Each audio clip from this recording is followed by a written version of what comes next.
Thikoloshe uphumile eluhlangeni madoda. Thikoloshe uphumile eluhlangeni. Please don't forget to like and share the live, guys. I won't be too long today. When I was a child, there was a song ethi hey ubonisa imanga uThikoloshe unedladla esinqeni. Yeah, uThikoloshe unedladla esinqeni ondibona. Unandibonisa imanga uThikoloshe unedladla esinqeni. Ya ululu uThikoloshe unedladla esinqeni. Ya Thikoloshe unedladla esinqeni. Hey, today some people they don't like to talk about these things. Some people are scared of these topics. But I thought I should just have a quick live session about some of these subjects. Yabon. What you see on the screen right there is a snake. Yeah?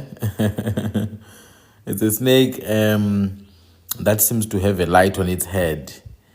It's a snake that seems to have a light on its head. I remember there's a word that people like to use nowadays, indlondlo of this, indlondlo of that. And I always try to maybe explain whenever I can that when we talk about indlondlo, we're talking about something that's high. Even if someone has a high forehead or a high, hairline, and their head is high, we call them indlondlo because that's in essence what the word means, high position. In the villages, a house that is on top of the hill, it's also called indlondlo. But I think the reference to snakes as indlondlo, more than anything, probably has to do with, if you notice this snake has something of a light on its head. I think it comes from that, or indigenous, I won't say mythology, but maybe like occultic knowledge. It's not knowledge that's popularly known. The light on the head of the snake is in essence indlondlo. The light on the head of the snake is basically indlondlo. That's it.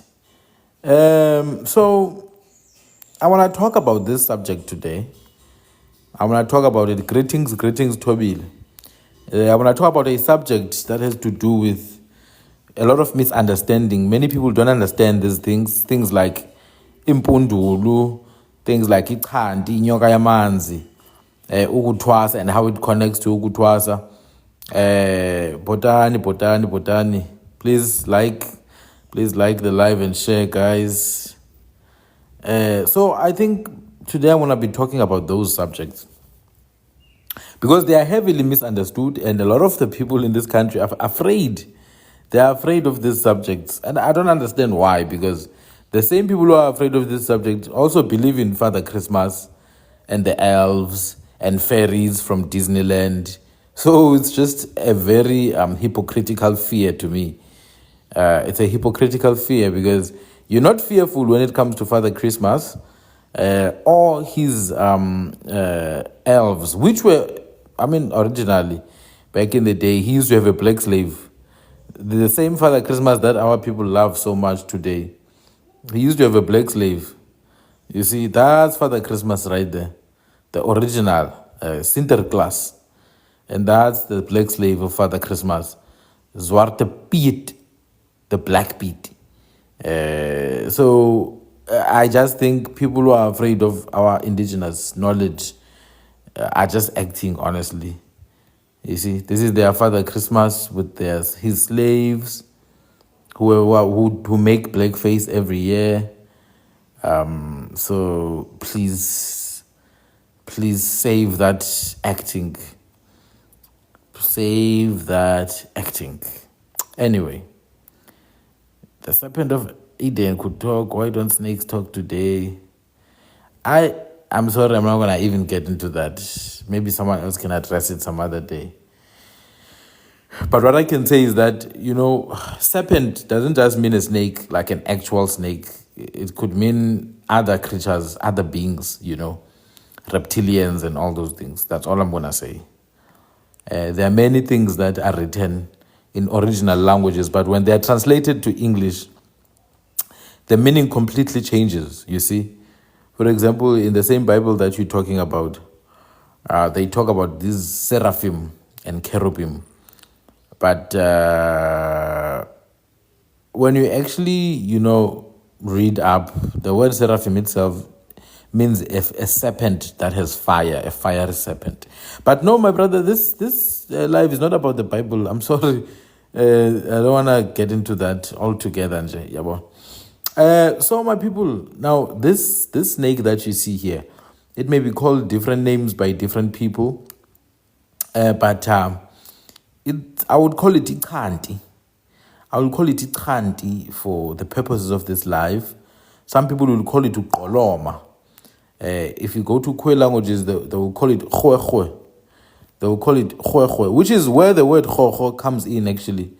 When people talk about khokho, it's usually something like a monster or something like that. Khokho is the underwater snake that has light on its head. If you go to Kwemana, it's called khwe. It's a snake. It lives in underwater. It has a light on its head. This is where now people who talk about iChanti also take that from. Chanti is an underwater snake. Oloma also is represented by an underwater snake. And I will explain the relevance of these things. So it's very important. This is an AI image, by the way. I generated this image myself while the AI did it for me. It's not exactly accurate, but I was hoping that underground it's going to have ingceke. Underground, I was hoping that it's going to have ingceke. Because this snake traditionally sits upon ingceke, or the white clay, ifuta. The topic of today, I'm going to talk about indigenous occultic, esoteric knowledge. The stuff that people fear, basically. Or Thikoloshe, iMpundulu. I'm not going to get extremely too deep into these things, but I'm going to get into maybe an introduction into these things. Sawubona nondwayiza, sawubona. So inyoka, imfene, iChanti, or Thikoloshe, is Tunzela, or Mikovu. We're going to talk about these things today. I think it's time to talk about them. So I'm going to use references that are going to be familiar to people. So sometimes we would hear things like Abantu Mamlambo, especially people from the Eastern Cape know about this. Groups of people known as Abantu Mamlambo, the river people. Yesterday I had a live with Kurwa Kauseb, and then he mentioned something about Abantu Mamlambo. That word, Abantu Mamlambo, that phrase is one of the clan phrases of Amangosini and other groups, you see, known as Abantu Mamlambo. But the core belief with Abantu Mamlambo, no, the live is going to be there on YouTube, don't worry. The core belief with Abantu Mamlambo is that these people can go and actually, receive powers from underwater entities. They can go and receive powers from underwater entities. Now, in our indigenous setting, we understand sickness. Molweni. We understand sickness and we understand the need for healing. But sometimes, healing practices are done in such a way that knowledge is transferred from one realm to another. Knowledge is transferred from one realm to another. We already have a massive knowledge of herbs and spices and what to mix, what to not mix. But sometimes there is the very strong link between this world and other realms, you see. So sometimes you will see us interacting with water so much, with the bush, with mountains, with caves, etc., etc. All these different areas, like fresh water, milambo, salty water, amalwandle, what is this other one? Waterfalls, ingxangxasi, or what is it called, ingqubusi or impophoma. All these bodies, have certain elements that feed our indigenous knowledge systems.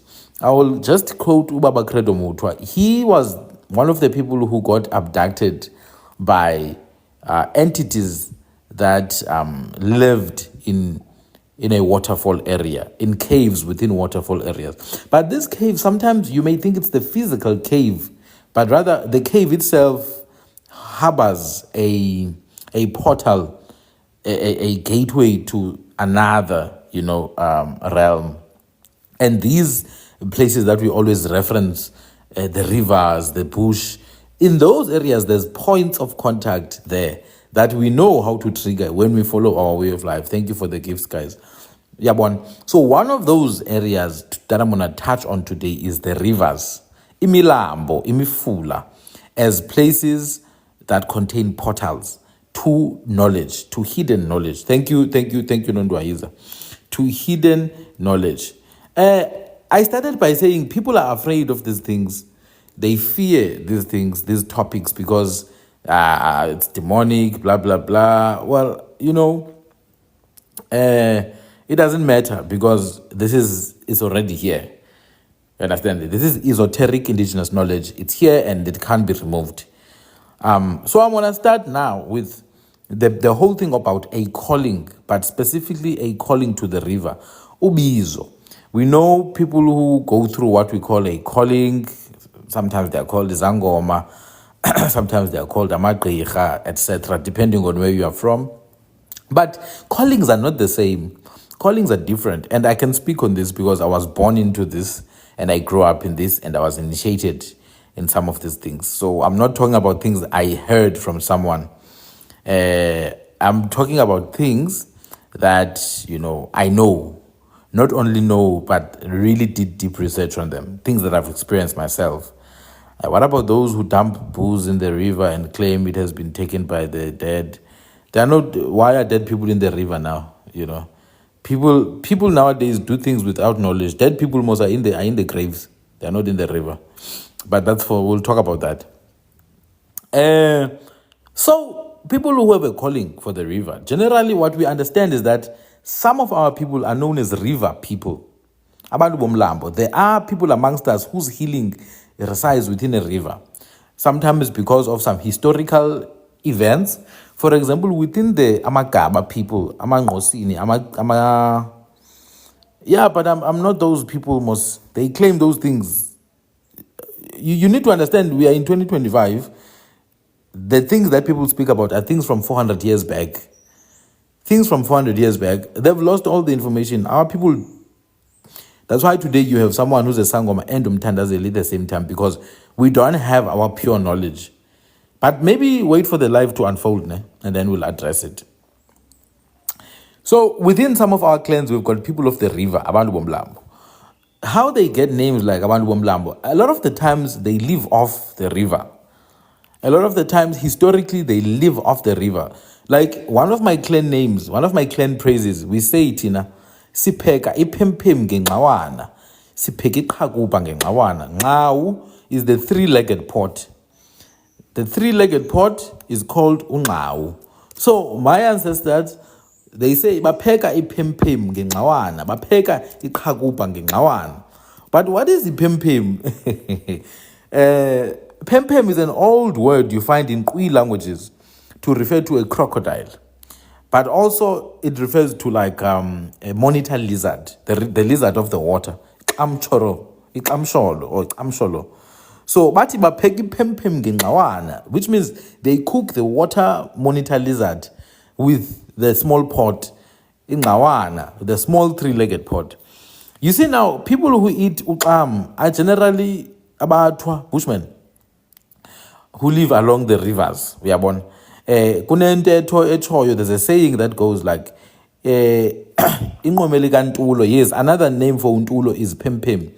Inqomeli kantulo lelababini owesithathu ngumnqakathi, which means untulo, being like a lizard, is so small that if you take the meat and mince it together, create what we call unqweme.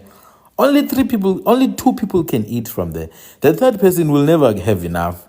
That's why we say inqweme likantulo lilingene ababini, owesithathu ngumnqakathi. Sometimes they say that on inqweme lenkawu. But anyway, what I'm getting to is, when we say sipheka iphemphem ngengxawana, we say we cook the monitor lizard with a little pot. The monitor lizard is found amongst water bodies. That's where I'm getting to. So there's a water culture that develops amongst our people, that they start eating things of the water. They start living off the water, but you can't just live off the water. You need to have a way of, coexisting with the water itself. So there are groups that have survived through the water over time. One of those groups would be Amangosini. In fact, there's a river called the Great Fish River. The Fish River in the Eastern Cape, we call it Inquba. In the Fish River, there's a ford, aka Izibuko. The lowest ford in the Fish River is called Kwachiwoshe, or Isiziba Skachiwoshe, the ford of Chiwoshe, or the whirlpool of Chiwoshe. Now you're gonna hear stories about why it's called Isiziba Skachiwoshe. Apparently, the people of Chiwoshe, a king, drowned when they were crossing the river. That's up to you if you believe that. But the point is that there's a ford that is named after Thikoloshe. To this day, the Thikoloshe people revere the water as their healing place. They revere the water as their healing place, such that when they get a calling, it's going to be specific to the water. They're not just going to have any calling. Their calling is a water calling, and that's what I'm going to discuss today. There are many other people who have a water calling. And this is where you hear things like Indlondlo Yamans, etc., etc. But now, how does the water calling operate? How do you get the knowledge from the water systems? Kamagu Mukaranga, my brother, Kamagu, I think maybe if you want to comment later on, feel free to request so that you can maybe share about the water stuff from your perspective. I know the Ndau people do a lot of talking about water. So how does the water calling operate? Firstly, let me explain the white clay. I had a live 2 days ago where I was explaining the difference between the white clay and the red clay. The red clay symbolizes reincorporation into society. The red clay symbolizes blood and therefore symbolizes normalcy and life. The white clay symbolizes death, passage, it symbolizes reflection. When there's a dead person, in the back in the days, we did not wear black clothing. When there's a dead person, we used to look exactly like this, white clay. And we used to wear ragged clothes to symbolize death. I said that because white reflects, white does not absorb. You would not want to absorb the energy of death. You would want to reflect it, which is in complete opposition to what the Western culture operates like. They absorb the death energy through black clothing, which we've adopted now. So that is the first sign of death, white. But not just death in the physical sense, but also death in the form of transition. So if you're moving from girlhood to womanhood, we can use white clay first, and then once you've crossed over a certain stage in your initiation process as a girl, then red clay can be used. Same thing with boys. When they move from boyhood to manhood, we can use the white clay and red clay. Now, it may differ according to region. I'm not imposing anything. What I'm saying is how we do it. White clay to symbolize that this boy is dying now. A man is going to resurrect. And therefore, red clay when the man resurrects. Thank you. Thank you for the gifts, my people. So, white clay symbolizes that. And therefore, the young initiates who are still being trained, they use the white clay called, generally they will call it imbola emhlope, but its proper respectful name is called ifuta. Ifuta is a word that means oil and probably has to do with the esoteric element of the white clay itself as being like the oil upon which the snake sleeps. The snake has a bed underwater made of this white clay. This white clay, literally the big snake underwater, sleeps on it.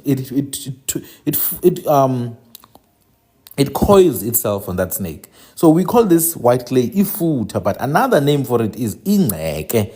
But generally, ingceke is used in other settings. Ifuta is used generally, or imbola emhlophe. Now, what would happen is, back in the day, a lot of the people who would be initiated tended to be women. They tended to be women. In my past few lives, I had been mentioning the whole thing about flow and fluidity and how women represent that aspect. In fact, the name Ma for Mama itself is connected to a word, Mai, which is Maila for water or Manzi for water. Mai and Manzi, same thing, Amati, water, and Madi, blood. All these things are things that are fluid and flowing. And that's what women represent, because women are part of the family as vessels of continuity. So it seems that back in the day, women were easier to become sort of like abangoma, diviners, whereas the men were easier to become war doctors, which we called amaxhwele. So men would become amaxhwele, like the guys who actually do the killing, the unaliving, they go and strengthen the warriors for war, whereas women do the the divination part. You would find men being abanisi bemvula, women being very strong diviners and herbalists. So a lot of them tended to be taken up by water, but not just women, not just women. I'm just saying that a lot of the times it was women. I'm going to get to it. So what would happen is, now, let's say a child is growing up in a family. These people don't really know that they are people of the water, or they have a debt with the water. And I'm not saying this from my perspective. I'm saying it as people believe it. You grow up in a family, you guys have a debt with the water. Every time you try to go and swim, the water is trying to engulf you. I've experienced this myself. I almost drowned at the age of 9 or 8. I don't remember. I almost drowned, man. Hey, it was bad. After that, I had to offer silver coins every time I go next to any water body. Any water body. Anyway, as a child, every time you try to swim, the water tries to, drown you. And then you tell the elders. Elders start to realize, there's a pattern. Now, women back in the day used to wake up very early to go and get water from the river. They wake up early, they get water from the river. One day, the water vessel that she's using, imbombozi, it seems quite heavy when she tries to pick it up. It's very heavy. It's like there's something too big inside of it. She tries to pick it up. It drowns. It sinks. It sinks. And she tries to grab it. And all of a sudden, boom, she sinks with it. And then that's it. That's the last of her. The other girls who were with her run home. Hey, uchoni lubani, emanzini. The family now, they are advised to not cry in situations like that. The family are advised to never cry when the person drowns in the water, because crying may make it very difficult for the person to come back. Now, the understanding of why the person drowns is that their bloodline, or some ancient person in the bloodline, which resulted in them becoming abantu bamanzi, or people of the river, is about to give them some knowledge now, you see. So they go underwater. At this point, they are already fully naked, you see. Peace and love, my brother, peace and love. When they go underwater, they see somewhat of a gate, something that looks like a gate, But then this gate now has a massive, gigantic snake in front of it. This snake has a bulb on its head. This snake, it does not harm people that it can identify. This snake does not harm those that it can identify as belonging to this community underwater. In fact, where I grew up, the people underwater, we call them abantu abadala, the elders. In fact, when we refer to the river itself, we never called it Mamlambo, Tina. When we refer to the river, we call Emzini Omkhulu, which means the great house, which is the place of royalty, basically. That's how we refer to the river. And I'm saying this, I used to say this myself. This is how, Tina, we refer to the river. Emzini Omkhulu. So this is not stuff from Wikipedia. This is stuff this is a lived experience that I'm sharing here. Kusemzini Omkhulu emlanjeni. Kukho abantu abadala. That's how we were taught. Thank you, boss. So once this person drowns, They are taken to a hole, not a hole, but a gateway, where they will perceive a gigantic snake with a light on its head, right? Some people call this snake Koloma, some people call it iChanti. In Kwe languages, you find they will call it Khwe, which is where the name Ikhoho comes from. For like, a Khokho could be an insect, a bug, or even like a monster, you see. Yes, there's a river in KZN called Umzomkhulu, exactly. That's exactly what Tina will refer to rivers as. Emzini, Omkhulu. Thank you, my people. So, this snake is called Khokho by people who speak Kwemana, Kwedam, Ikhoho. We call it iChanti or Ugqoloma. Some people have the other names. It's fine. But the snake has, I think, a telepathic form of communication. I've never heard of any account of a snake talking. I think it has a telepathic form of communication. It scans you. It sees, oh, you belong to the bloodline. And then just underneath the snake, there's a white clay, very wet clay. But if you go to other groups like Amapata, they say the clay is solid. It's still underwater, but it's solid, right? And there are many other things. There are many things underwater. I mean, if you guys have seen underwater fish, if you've seen underwater fish, you would know that there's a lot of fish with light bulbs on their heads. You understand? You guys would know this is not even like mythology. There's a lot of animals like fish and other aquatic creatures that have light bulbs. Just go and search deep sea creatures. You will see. Excuse me. If you search for deep sea creatures, you will literally see that they have electricity. So this is not even like a far-fetched thing. They light up those things. I'm gonna try and get some pictures and show you guys that these creatures light up. But there was one famous fish, very small one, that swam all the way to the surface of the water. And you know that fish had a light bulb.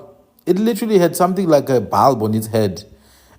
So I don't think this is far-fetched at all. I think there's some science to it. The underwater snake that seems to have a bulb to it. Anyway, now this is where names like Indlondlo need to be explained. Yes, there was a fish called the anglerfish. So I'm just saying there is a possibility. It's scientifically feasible to have something that lights underground. It's very scientifically feasible. But even if their Western science would say it's not feasible, there are many people who have had first-hand experience of these things. Anyway,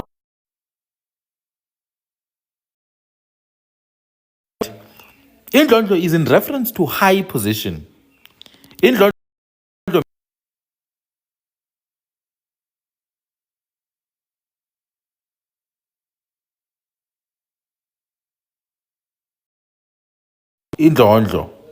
now on this snake, it is by position Indlondlo.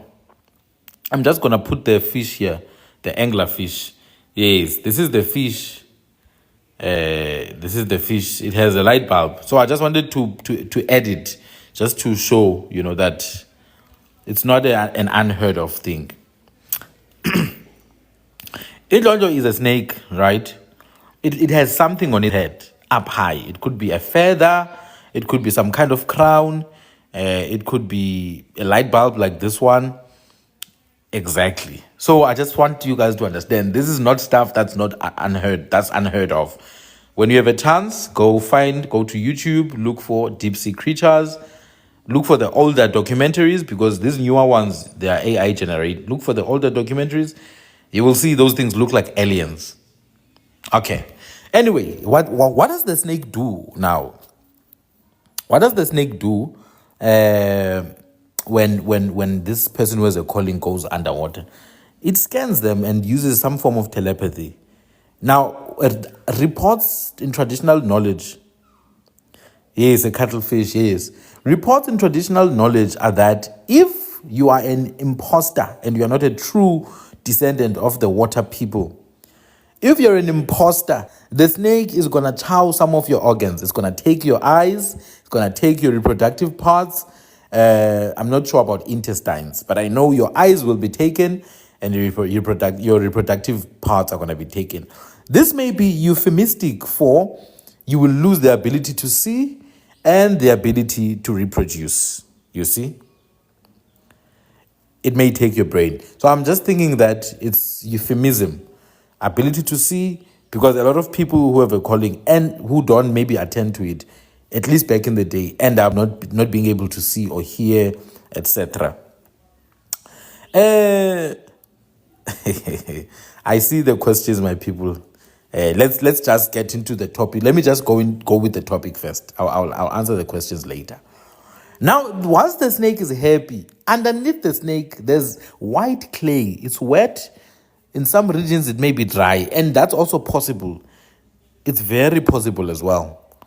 There was a documentary, I think they removed it on BBC, of this diver, I think he's a scuba diver, who went underground and found lakes underwater. He went underwater and found lakes underwater still. You know. But now, the weird thing is that the guy died a few days later. He literally died a few days later. So, yeah, that's just strange to me. The people who try to explain what happened to him is like, oh no, these are just, they have a name for them. You know how they water down everything. But anyway, the snake rests upon what seems to be white clay called ingceke or ifuta. Now, you take the white clay, you smear it upon yourself in the fashion of boys in the mountain, girls undergoing intonjane, etc., etc. You are symbolizing transition. You are symbolizing transcendence. You are symbolizing death and resurrection with the white color. It's the color of bones. It is the color of bones. It's the color of mourning, because now when you come out, you'll be a different person. You're mourning the old you, right? I've seen this tradition in Central Africa as well, where they use white clay as a color of transition. Very important. And it's very important to understand this. For us, white has nothing to do with skin color.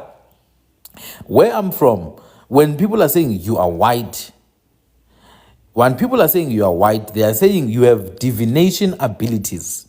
Abantu abamhlophe, white people in my culture, you could be the darkest person in the room, but if you have divination abilities and psychic abilities, I want to use English. You are known as umntu omhlophe, right? You are known as a white person. So white for us is not Europeans. It's still our people. In our culture, we have white people, we've got black people. Even people who don't have royal blood are known as black people. People who don't have royal blood are known as black people. Whereas red people are people who are steadfast in indigenous, you know. People who are steadfast in the indigenous systems, who love the indigenous way of life, we know them as red people. Amaqaba, bantu ababomvu madoda. Hey, my mother still uses that word to this day. Uthi, hey, ubomvu mntanam. When you don't know how to use a cell phone, my mother's like, hey, you are so red. Ubomvu, because you know the indigenous symbol is the color red. Red clay, which we put on our skin, but also royal blood is represented by red. Back in the day, they used to use red beads. So colors for us, although we are of the same group, same race, we have different colors for different people in society. So bakhona abantu abamhlophe, abantu abamweka. There's a comment here that says ndimhlophe. Ndizalwa khona, ndakhulela khona, ndaqeqeshwa khona camakho. So there are people who are born into the white bloodline. You understand? A lot of them are bound to experience these things in their life. If they don't, their children are bound to experience these things. There are people who are born into a royal bloodline. Yabon, abantu begazi, people of the red liquid. So I just wanted to explain that the whole thing of whiteness to us was never about Europeans. It was never about Europeans. If you had divination abilities, our people would know that you are white. You needed some training, some guidance in certain things. Okay. So when that snake approves of you, because the snake is a guardian there. It is a guardian. The snake will see if you are in good standing with your family before you enter the underground portal. It sees the underwater portal. If you are in good standing with your family, it sees if you guys don't owe any debts. For example, Tina, in my family, and this is only for educational purposes, ne? Please, guys. It's only for educational purposes. I don't want people to go and say things about groups of people here. In my family, we had an aunt who lived with albinism, actually a grandmother, who was said to have disappeared. The family doesn't really know much where she went. So the understanding was that the bloodline owed something to the water.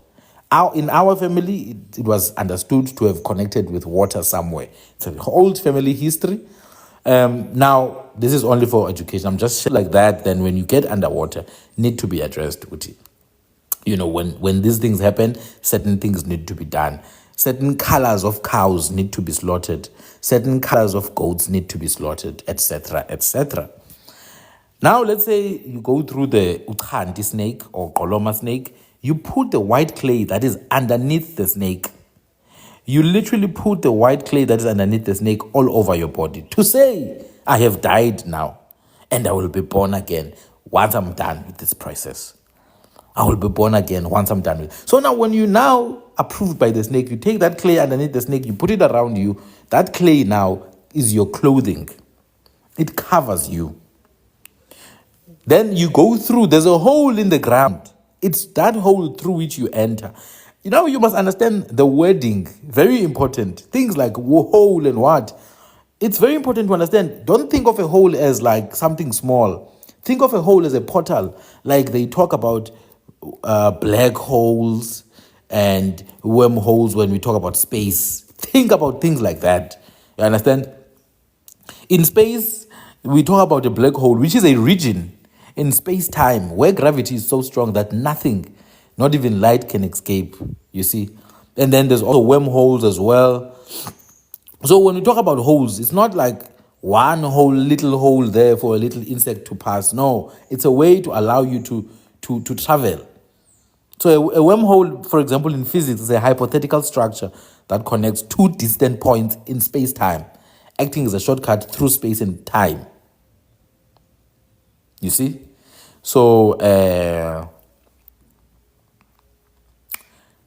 yes. I think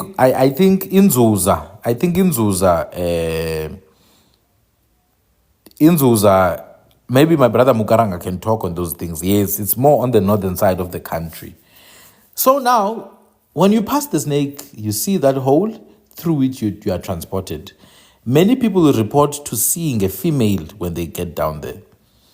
A female with long hair. But this female now, the most important thing, unfortunately, I couldn't generate the image. The female that they see underwater, once they've gone through the hole, has long hair in the form of dreadlocks. The female has reed mats, is amba or ucansi or amakuko. These reed mats have got different groups of herbs put down. Now, this is where information is transfused. This is where information is transfused. And this is just one way of transfusing information. This is the way of the water. There's another way, which is the way of the stars. We'll discuss in another day. Because not everyone who gets a calling is from the same place. Some other healers and diviners, they get their information from star bodies, star entities who come in the form of light. They come in the form. This is the group of people now who dance around fire and have out-of-body experiences when they reach a certain state of mind called Tchum. When they reach the Tchum state of mind, they get out of their bodies and travel to distant stars. This is how they gather information. So that's another class of shamans, diviners. Now, these are the water people. So when you get to this woman now, this is where knowledge, perhaps there's going to be new diseases that are going to come. Perhaps there's going to be new groups of people like Europeans that are going to come through, and they will come with their own groups of diseases. And knowledge is transferred now under the water in this hole by this old woman or someone who takes the form of an old woman. But the crazy thing is that this old woman is half human and half fish. This woman is half human and half fish. Now that's interesting. That is interesting now. Because in respect of the lower body of this woman, When the people of the water are done with their training, they cannot go around naked when they dance as sangomas. They need to cover their lower body as a euphemism for the half fish bottom of the underwater woman. Remember, the woman underwater is half fish, the bottom is fish. So when people who have gone through that training, they cover their bottoms, euphemistically covering the bottom of that old woman. This is called umtika. It's not worn by just anyone. It's worn by people who have properly graduated from this process. Yes, my brother Ramutev. Yes. Now, you would know that, I don't know about other cultures, but the specific culture called the Maxhosa in the Eastern Cape, they did not really eat fish, honestly. I'm going to be very honest. Let's go to the name of fish, by the way. The name of fish is Inhlanzi. That is the name of fish. Ne? Oh, uba, which is the suit is Tlapi. It's from the word uhlamba, to wash away. You see, to wash away. Some fish were seen, and again, this is not some research, ne? This is lived experience. In my very own family, people who were going through this training were not allowed to eat fish because we see it as a representation of a snake of the water. Yes, ukuhlanza, ukuhlamba, ukugeza. That is the name of fish. So we knew fish, we interacted with fish. It's not like we didn't have an industry of fisheries. But some groups within us did not eat fish because they related that fish were reminiscent of the underwater entities, the underwater beings. You understand? So this is why when I was young, my sister who had been going through training now, from the water entities, straight, straight, she had to go and stay for 7 days in a hut just above the waters. In what is called Port St. John's. No, Mampondweni in Eastern Cape in what is called Alice today. Just down the river, Ichume. My sister had to stay there for 7 days or 14 days, I'm not sure, I was young. She was not allowed to eat fish because she would be eating her own. She would be eating her own. Wafuka memlanjini. Kuba wayigulele. You see? They don't eat fish because they class fish as well. They class it together with snakes. They class fish and snakes in the same group. And this is the thing about indigenous knowledge. When you lose it, your only place of reference is Western knowledge. No, fish is a different class. But in indigenous cultures, there's a reason why fish and snakes at some point are classed together. There's a reason.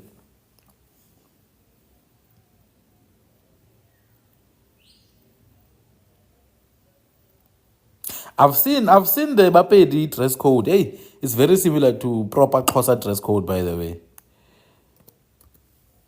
I've seen the Bapedi dress code. Some young ladies who were done after initiating. It's so similar to Xhosa dress code of girls. And even some of the Limpopo guys who went to the initiation school, I've seen their dress code. It's similar to Xhosa dress code from back in the day when they wear the grass, the different things they create with the grass, the headdress, the skirt, etc.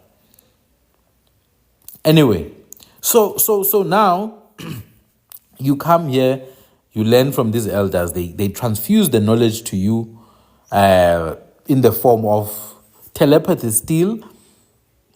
It's crazy because here you start to learn things without talking with your mouth, actually. You learn without talking with your mouth, but you just learn. Yeah, no, we do have names for octopus. Wow, they think we were just existing like monkeys, nah? These people. What do they take us for? We have indigenous names for fish, octopus, starfish, We call the octopus ingwane, and the starfish sometimes is called ingwane. We have indigenous name for, what is this? Mussels as well, imbaza. Some people call it imbachis.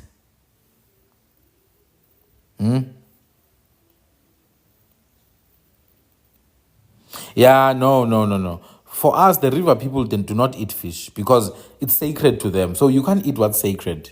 You understand? Yes, dolphin ihlengesi. The shark, ukrebe, whale, umnenga. All different types of fish like steenbras, we call it isaqomolo. There's many different types that requires its own danger. Anyway, now you come here, you learn. In fact, the Xhosa king, uGcaleka, the Xhosa king uGcaleka from the great Xhosa house, uGcaleka, he drowned in the river Ngxolo.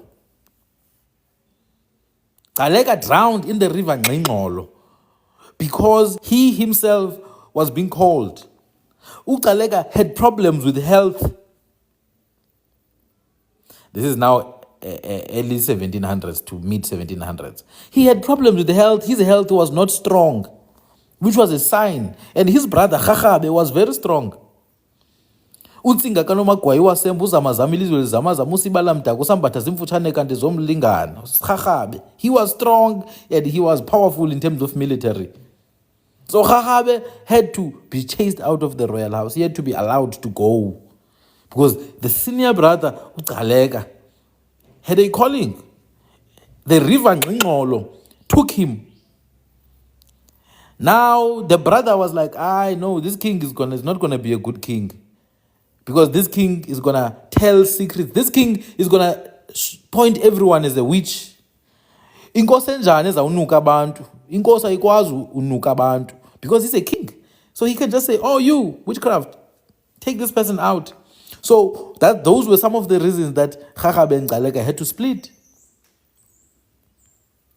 They grew up together, but Gcaleka drowned in the river Ngxolo. In fact, my maternal great-grandfather drowned in the river Umbashe for 6 hours. My maternal great-grandfather, his name was Gwalintloko. Gwalintloko means a very powerful horse that runs. And when it gallops, it sinks its head and rises up again. Sinks its head, rises up again, bows its head. Because ukugcwala is to bow the head down. That's why when we go to send condolences, we say sigcwala emswaneni. Umswane is the offal of the cow. So when a cow is dead, other cows go to that offal and they bow their heads and they bellow. They cry out loud. They bellow. So ukwala is to bow your head when you are gonna bellow. So when a powerful horse that runs, ibizwa igcwalintloko, the one that bows his head. So my grandfather was called Gcwalintloko in the 1800s. He never wore clothes, that one. He was always wearing skin and carrying a bow. proper indigenous man. He was called Gcwalintloko. He drowned in a big river, Umbashe. 6 hours. No, he came out. He's the one who tells the story. He came out, but obviously certain things had to be done, Otherwise, he's going to start losing his mind and his memory and all that. He drowned for 6 hours. My mother's still alive. She can tell the story herself. I will interview her someday. So when I say these things will follow you, man, I end up almost drowning. There's like 15 boys. We are playing as boys. I think I'm 8 or 9. We are playing as boys in a wetland, right? There's reeds everywhere. And I'm the only one who's, for the very first time, and I've never seen anyone else who almost drowns. I got into the water deep underground, and it brings me up again, first time. And I shouted one of the boys' names, Luyolo, Luyolo. I drown again, I go down, deep. I come back 3 times. 3 times. And then the guys picked me up. I was trying to fetch my stick, utondolo. So because we were using sticks to push this thing we were on top of, we were playing in the water, man, as boys, just like playing. Ne? So like I'm playing with my stick there. My stick drowns, so I'm trying to fetch it. Hey, the water sucked me in, man. Fortunately, Luyolo picked me up. It was like a baptism.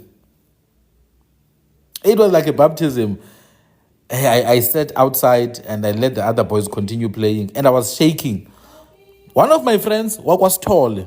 He's like, hey, gents, I'm coming back just now. He goes, and this bastard is going to tell my family that I nearly drowned. Yo, the whole family came. The whole family came, and they were cooking umqomboti. They were preparing umqomboti. We were gonna have a ceremony in a few days. Yo, hey, they murdered me. They donored me, Shem. They donored me like, what are you trying to do? What are you trying to... Aibo, it was not my fault, Mos. What are you trying to do? You see, we are busy there with the ritual that we're trying to do. Yeah, bon. So from that day on, I was very scared of water. I'm not going to lie. Yeah.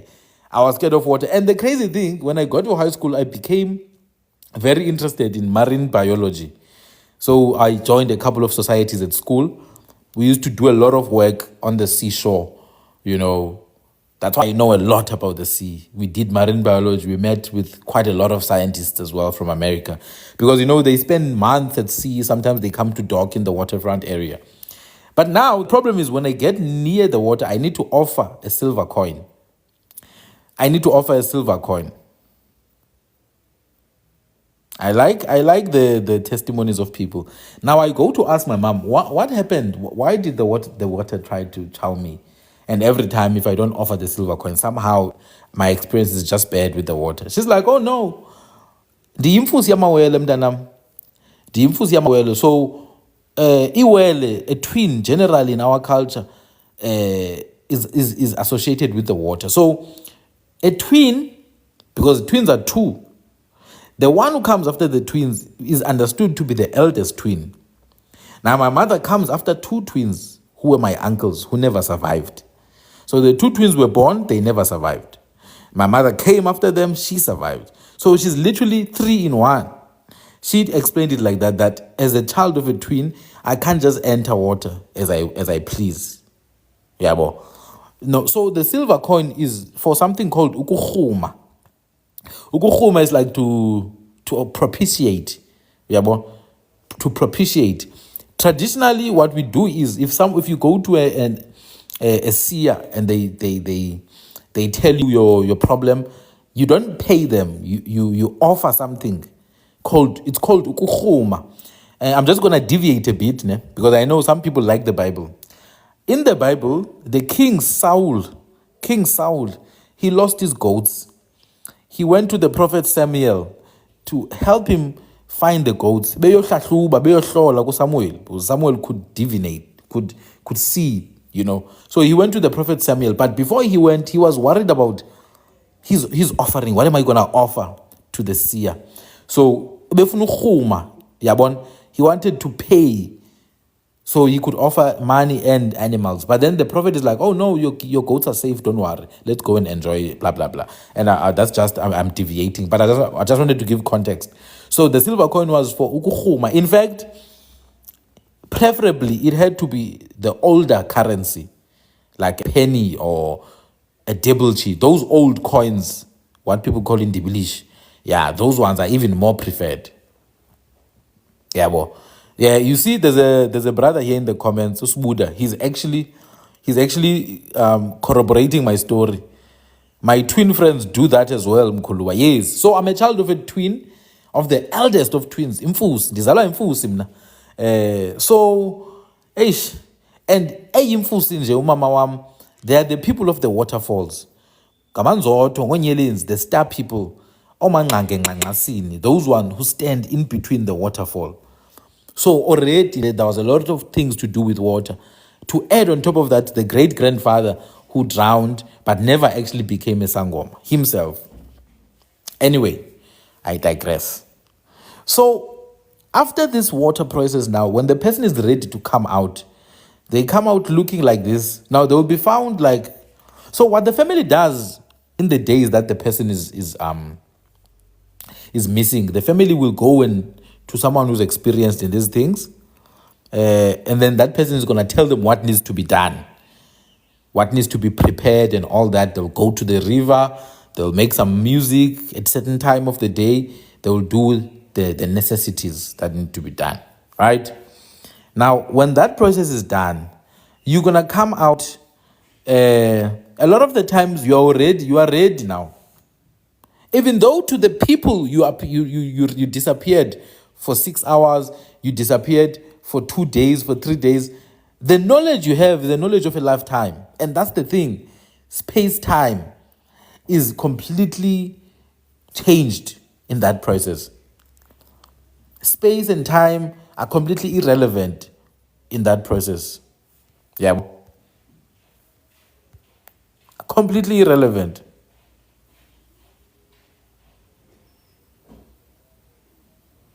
You understand? So when you come out now of the river, you will generally, what will happen is that someone is going to see you like, Mamlambo kekeza. I don't know how to say it in English. Yes, our time and that their time are completely different. So you come out after 3 days to us, but the knowledge you have is 80 years worth of knowledge. You understand? It's all recorded. All my lives are going to be on YouTube. My YouTube channel is Sandile. Absolutely, you can't cry when someone is taken by the water. You can't cry. You can't cry because when they come, they need to come out. So when you don't cry, you understand that it's a necessary process. So what happens is, when they come out now, they are not well. When they come out, they are not well. They are actually mentally like unavailable. It's like they are under deep hypnosis. They don't talk. They don't know who they are. They feel weak. Now the healer is gonna take this person and do what needs to be done to restore them. The healer is gonna take this person and do what needs to be done to restore them. Is this real, Mara? I mean, if you don't believe it's real, that's also fine. You're also allowed not to believe.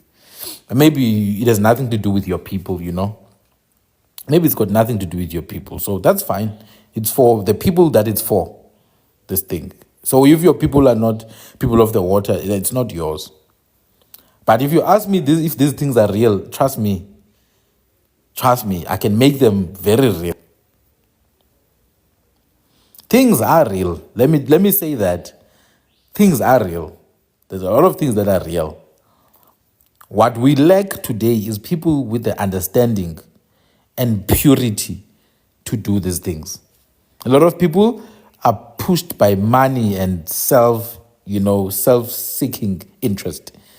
So they don't really know how to harness the power of indigenous knowledge systems. But these things are real. There are many people who disappeared, went into the water, came out, and they were already well trained. For 3 days, there are men, if you go, you can even visit villages, ask someone was taken by the water. You will see they are still alive, some of them. But yeah, many things are real. That's all I can say. People don't just create stories out of nothing. It's just that over time, knowledge is lost. And when knowledge is lost, it's replaced by mythology. But the first thing you need to do is to go and search for deep sea creatures. Mabui is commenting, it happened to my family. Msindi, Mabui just answered you that it happened to her family. My grandma disappeared into the river 3 weeks. She came back wearing beads. And yes, I saw this. Mpilo just answered as well. Mpilo just answered it happened to the grandmother as well. So I think that answers. Lulu just also answered.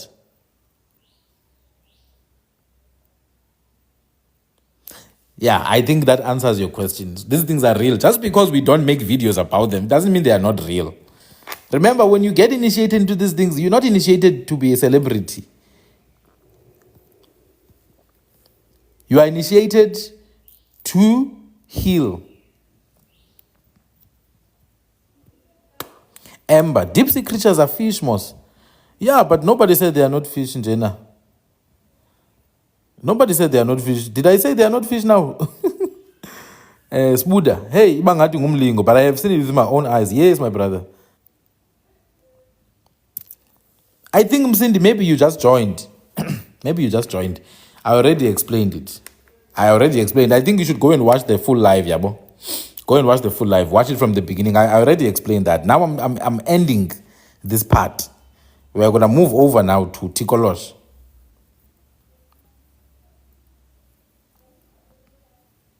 I'm on YouTube, guys. Like some of the things you're asking, I already explained them, and I can't go back because I'm also limited with time. Anyway, so when this person comes out, they are not really conscious, Yabo. They're not really conscious. The healer now, who had been called by the family, because the family can't just, the family cannot just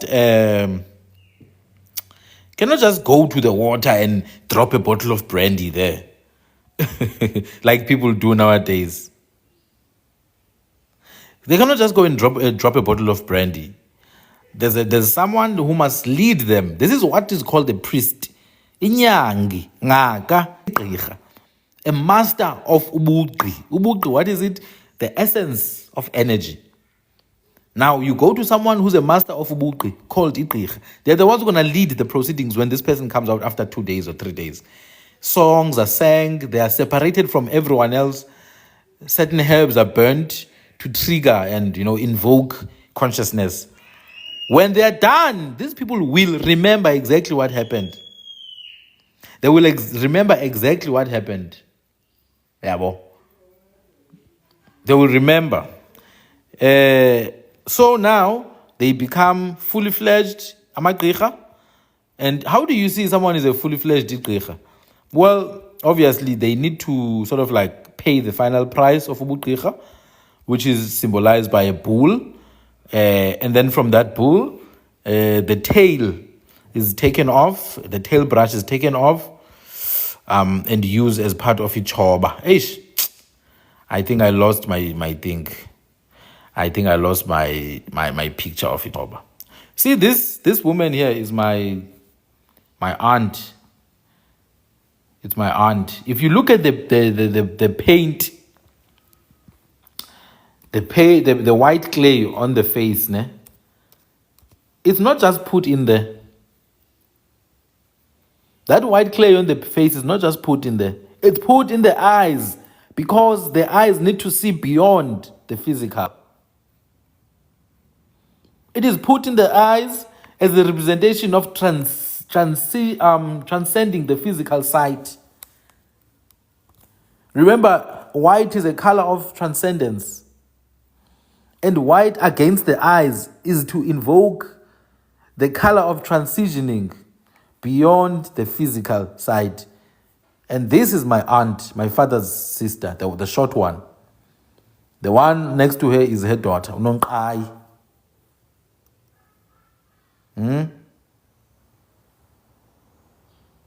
So now the person is fully fledged as an indigenous, as an indigenous doctor.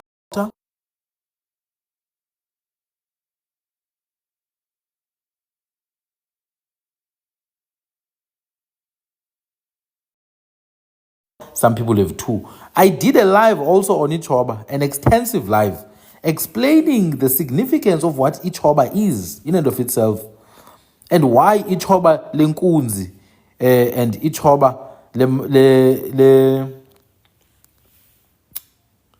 ichoba lenkunzi and ichoba lenkabi, why they are different. I explained it. Ichoba lenkunzi is different from that of inkabi because inkunzi has the ability to reproduce, whereas inkabi does not have the ability to reproduce. So what you want to do is to give the doctor ichoba lenkunzi because the doctor needs to produce other disciples. Yabo. So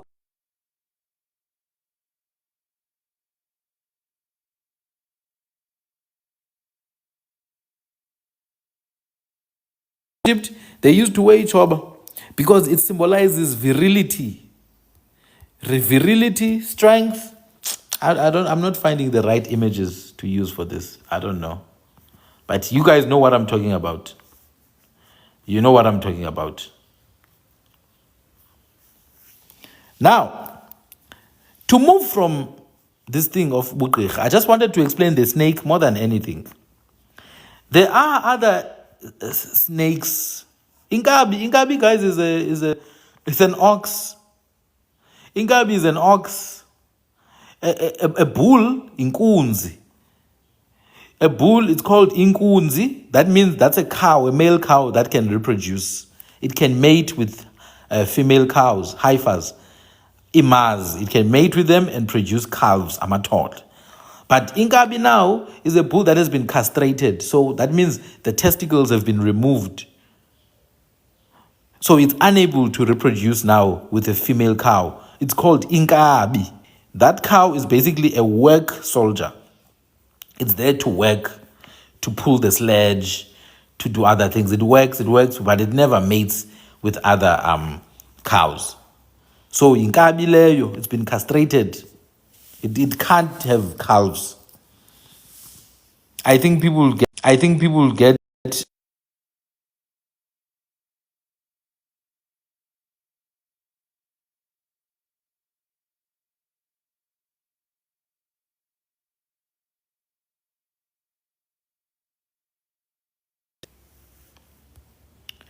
So it makes sense to use ichoba, the tuft of inkabi. Some people now use ichoba. Some people use ichoba of a wild cow. It could be the wildebeest. It could be the buffalo. There's different reasons for that. But basically, once the person has gone through the healing process after they are placed in the water, they come fully fledged. They wear they have ichoba, they have umtika. Umtika is this thing they have on their waist that by bingayo. Thank you for the gifts. Umtika is this thing they have on their waist. And then on their head, I know the image is bad, but that's the best I can do right now. On their head, they have something called isidlokolo. Isidlokolo now, it tends to be a baboon skin or a jackal skin. Now, you ask me, why a baboon skin? Why use a baboon skin for things that have spiritual significance? Now we're going to talk about the baboon. Because the baboon is known by indigenous people as the biggest avoider of getting caught and biggest avoider of unaliving. A baboon, in indigenous belief, is known and is seen as a symbol of eternal life. I know it's new to many people, but I'm sure you have heard elders saying, "Imfene yanzonza." Imfene yanzonza, which means when a baboon has grown old, it goes back into childhood, into infancy. It goes back into infancy. There's a history that I was told when I was young that there's a song when a baboon is old. There's a song where the baboon tribe or whatever they are called, a group, they come together. And when they come together, they start to make these sounds. And these sounds, you can find some of them in our indigenous singing. You can find some of these sounds in our indigenous singing.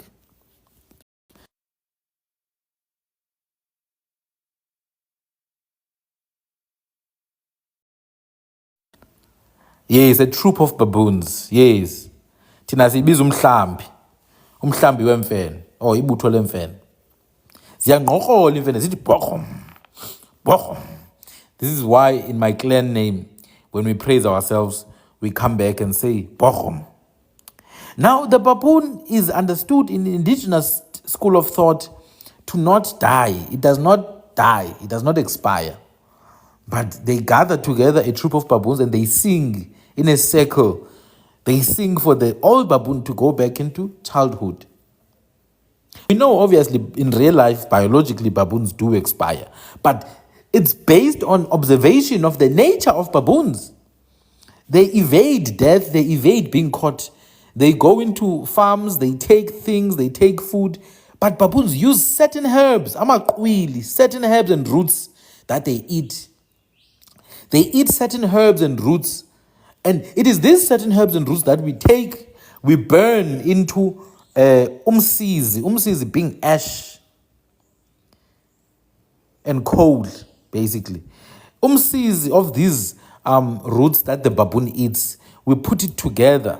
We call it intsizi. Ikhubalo labathakathi. Ikhubalo lo Thikoloshe. What does that mean? Intsizi is the portion of those who do witchcraft. It's the portion of the Thikoloshe, the water sprite. How? Because these things are invisible. Thikoloshe knows how to change its visibility. It has abilities to change its visibility.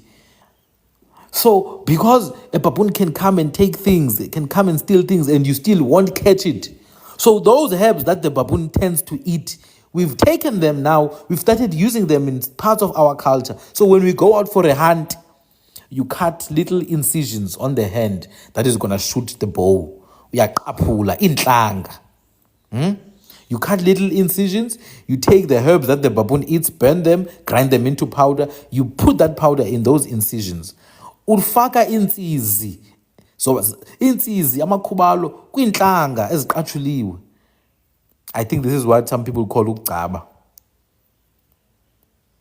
So this is how connected. So the skin of the baboon, as a baboon being a symbol of the evasion of getting caught, the evasion of death itself, it's used especially in the head of Izangoma. So then this person becomes an igricha. Now what does the name igricha mean? The name igricha, it comes from two words. I'm going to go into the bad usage of the baboon, by the way. I'm going to go into the bad usage of the baboon. But the bad usage of the baboon is generally man. We're going to go into that. Because akhona amadoda anemfene. There are men with baboons, and they don't do good things with those baboons. Bayazigibela. And if you see those things, you get sick and you don't do well in life. We'll go into that. Now, Gqirha itself comes from the word Gqi. And some people will say Ubuqi. Gqi means, in essence, man, the power to manipulate things, energy, you know. The power to manipulate energy, the power, the expertise in the knowledge of things. Yes, Gqi means the expertise in the knowledge of things. When they translate the word Gqi, Ubuqi, they say it's magic.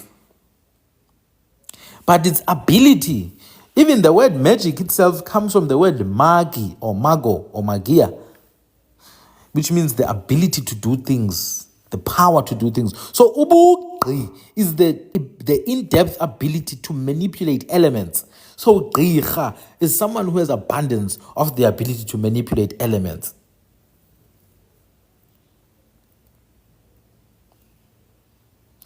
Why kuqatshulwa abathile? I don't know then why your family does it like that, Africa. I don't know, because ukuqaphula, to cut incisions, is for specific reasons. Yabo, you don't just cut any incisions. Now there are people who practice it as a tradition. Now that one is not called ukuqatshula. That one is called ukuchaza, ukugcaba. Now that one is a tradition. So if someone has a problem of wetting the bed, maybe, or one problem or another problem, then they do that tradition. But kukhona ukuqaphula for specific reasons. If you feel like something is wrong in your life, something that's, you know, like doing bad things in your life, you feel like things are following you, ukuqatshulwa is for that reason.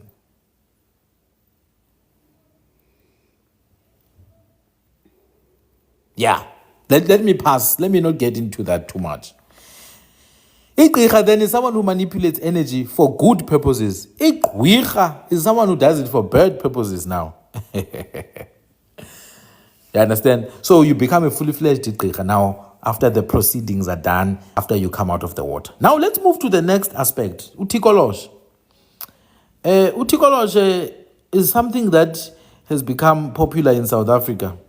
Some people call it Tokolosi. Firstly, Thikoloshe is something that can speak. It is always a male. It is generally owned by a female. But Thikoloshe, the origin of Thikoloshe is the water, by the reeds. It's always amongst the water areas, by the reeds or by the reed grass. So Thikoloshe, you will find it emhlangeni or engqotsheni, by the grass. This is what Thikoloshe is. It's like an elf, an equivalent of an elf or a sprite.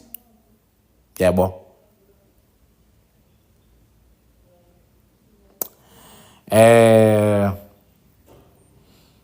So beads. Do you need to make your own beads, or can they be made for you? Beads can be made for you, but you can dream of them when specifically.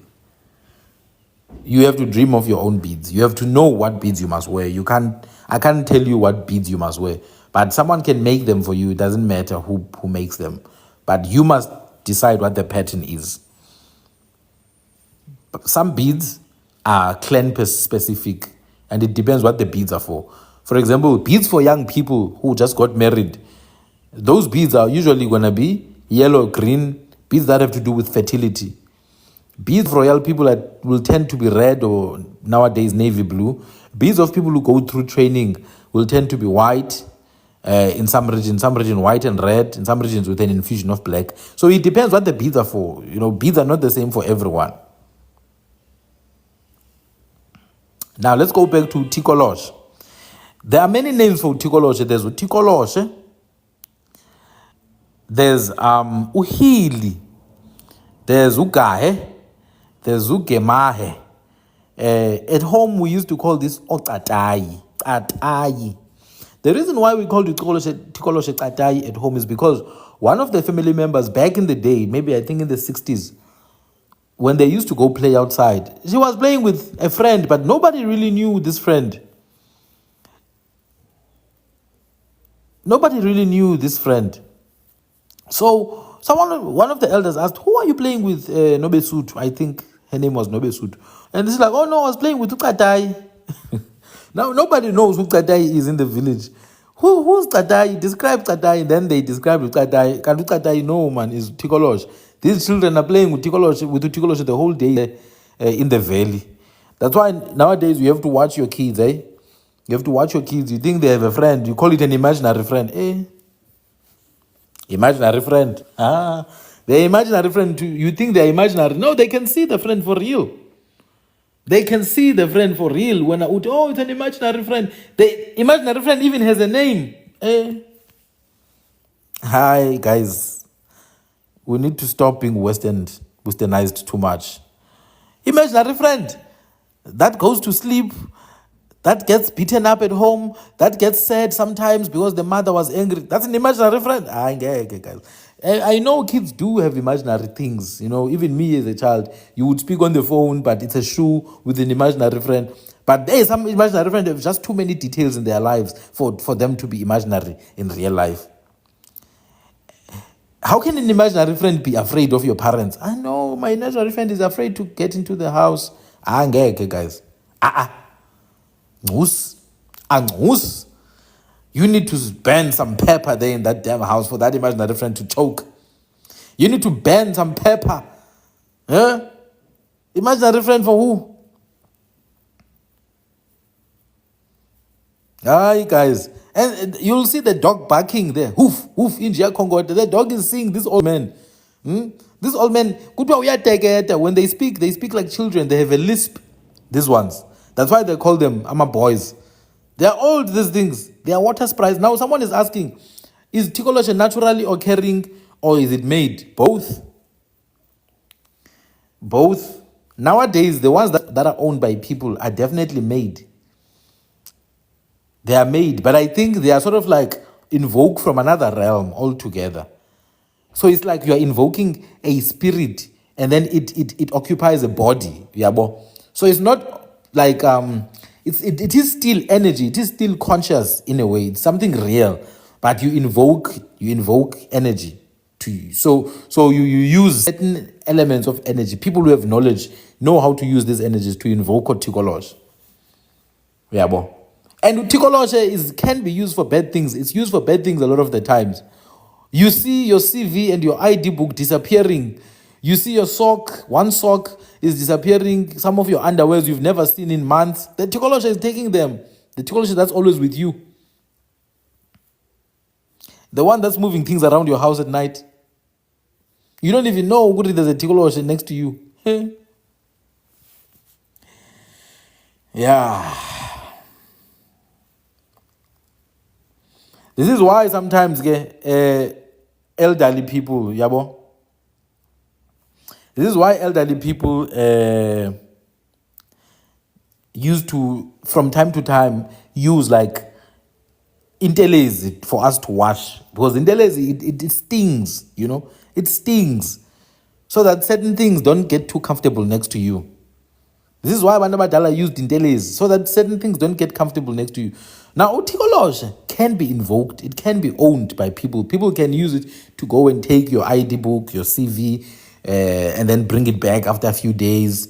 You see your socks have disappeared and then they are back after 3 weeks. Haibo, where did these socks go? You wear them. I'm not going to get too deep. But all I'm going to say is, Oh, Thikoloshe. Now, my people,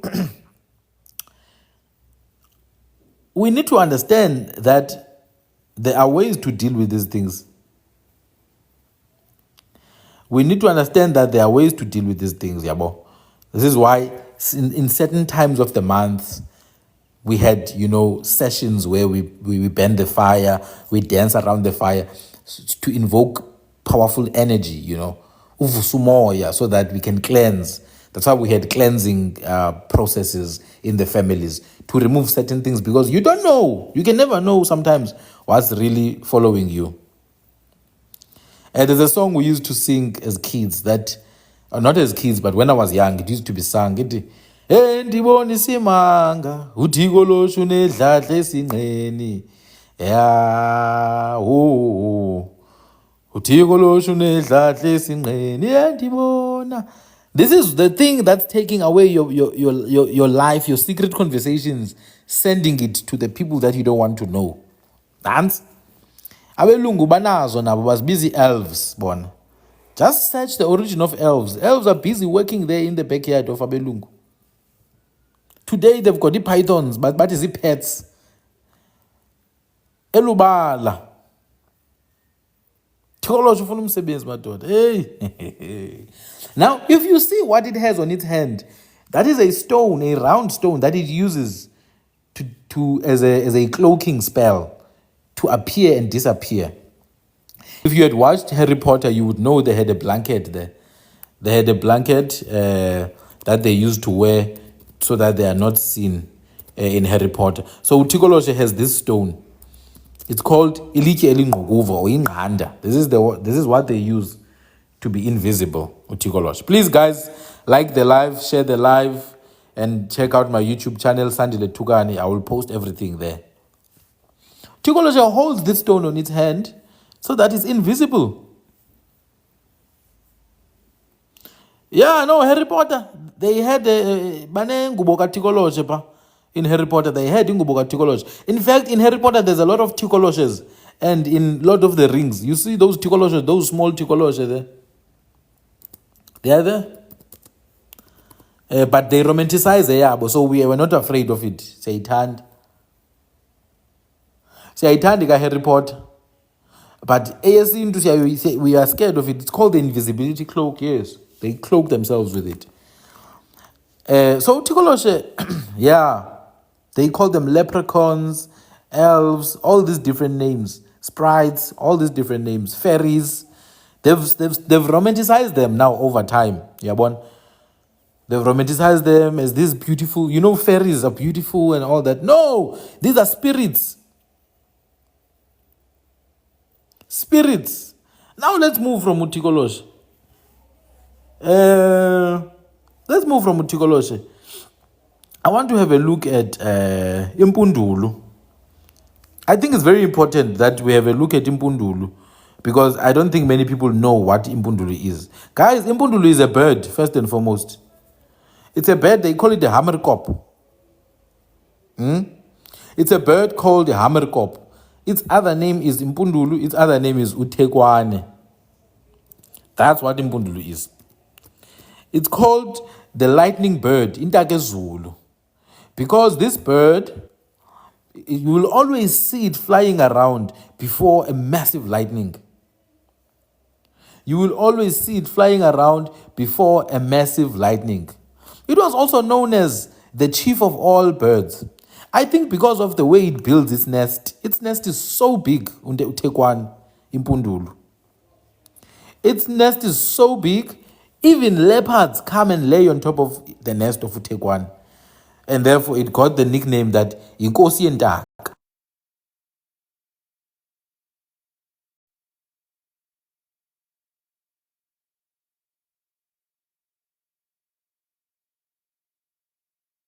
Is titled Tekwane Uyandilandela. It's the bird of the sky. Here it is. Now this bird, traditionally it is believed to harbor abilities. It is believed to harbor. I don't know what's happening with the network. It is believed to harbor abilities that trigger lightning. These abilities trigger lightning. Thank you for the gift, Brother Mukaranga, and other people who gifted, and other people who are still gonna gift. Thank you so much, guys. Sometimes I may not acknowledge you because I'm in there, I'm deep within. So yeah. This bird, uThekwane, iMpundulu, uThimqoshe, it is associated with lightning. It is associated with powers of manipulating weather. And therefore, it became popularly known as the lightning bird. Inyoni yezulu, intaka yezulu, yandilandela, uThekwane. Now, what happens with uThekwane is that our people believe that its abilities go beyond just lightning, but it can shapeshift, and it is a vampire that can turn into a handsome man, and it lures women by its handsome looks. And this is exactly why in indigenous beliefs, it's always women who are associated with uThekwane. It's always women who are associated with iMpundulu. Women are known to have and to possess iMpundulu. iMpundulu is not just some bad spirit. It's a bird that shapeshifts and feeds on blood. And my brother Mukaranga says it's used for Koma and Ngoma rituals when the young men are crossing over. This bird has the ability to shapeshift in indigenous beliefs. This is also, even to this day, when people pass away by maybe vomiting blood, the belief would be that it was this bird. It must have kicked them in between the shoulders. Ukhatywe intaka. That's what they say. It means utyiwe iMpundulu. Udliwe yimpundulu kanyoko. Or kagogo, or yase next door, etc., etc. This is what they mean. It's from the mythology that this bird is associated with lightning. In fact, other names of this bird, no, it's not a stork, this one. We have storks, we call them okwalimans. It's not a stork, this one, it's called a hammerhead. Now, this another name of this bird, yes, the nest is powerful. It's used for powerful mood. And the nest is also like quite big. It attracts even leopards. They come and sleep on their nest. iMpundulu is associated with ukufa because it is believed that it shapeshifts and it gives powers to those who want to manipulate dark forces. That is iMpundulu. It can shapeshift, it can suck people's blood, and generally, it attacks men a lot. That is the belief. That's not me saying it. That is the belief. Here is the iMpundulu that has shapeshifted. You see, it has shapeshifted now. It can walk like a man. And at night, it will visit you, my dear. Aha. It can appear in your dreams as this ancient man who's wearing a black suit. It can appear as a big white person. iMpundulu le. Now, iMpundulu is also known as uPhezulu. uPhezulu, because think about lightning. Phezulu means at the top or high. Lightning comes from the top. Because this is the bird of lightning, it's called uPhezulu.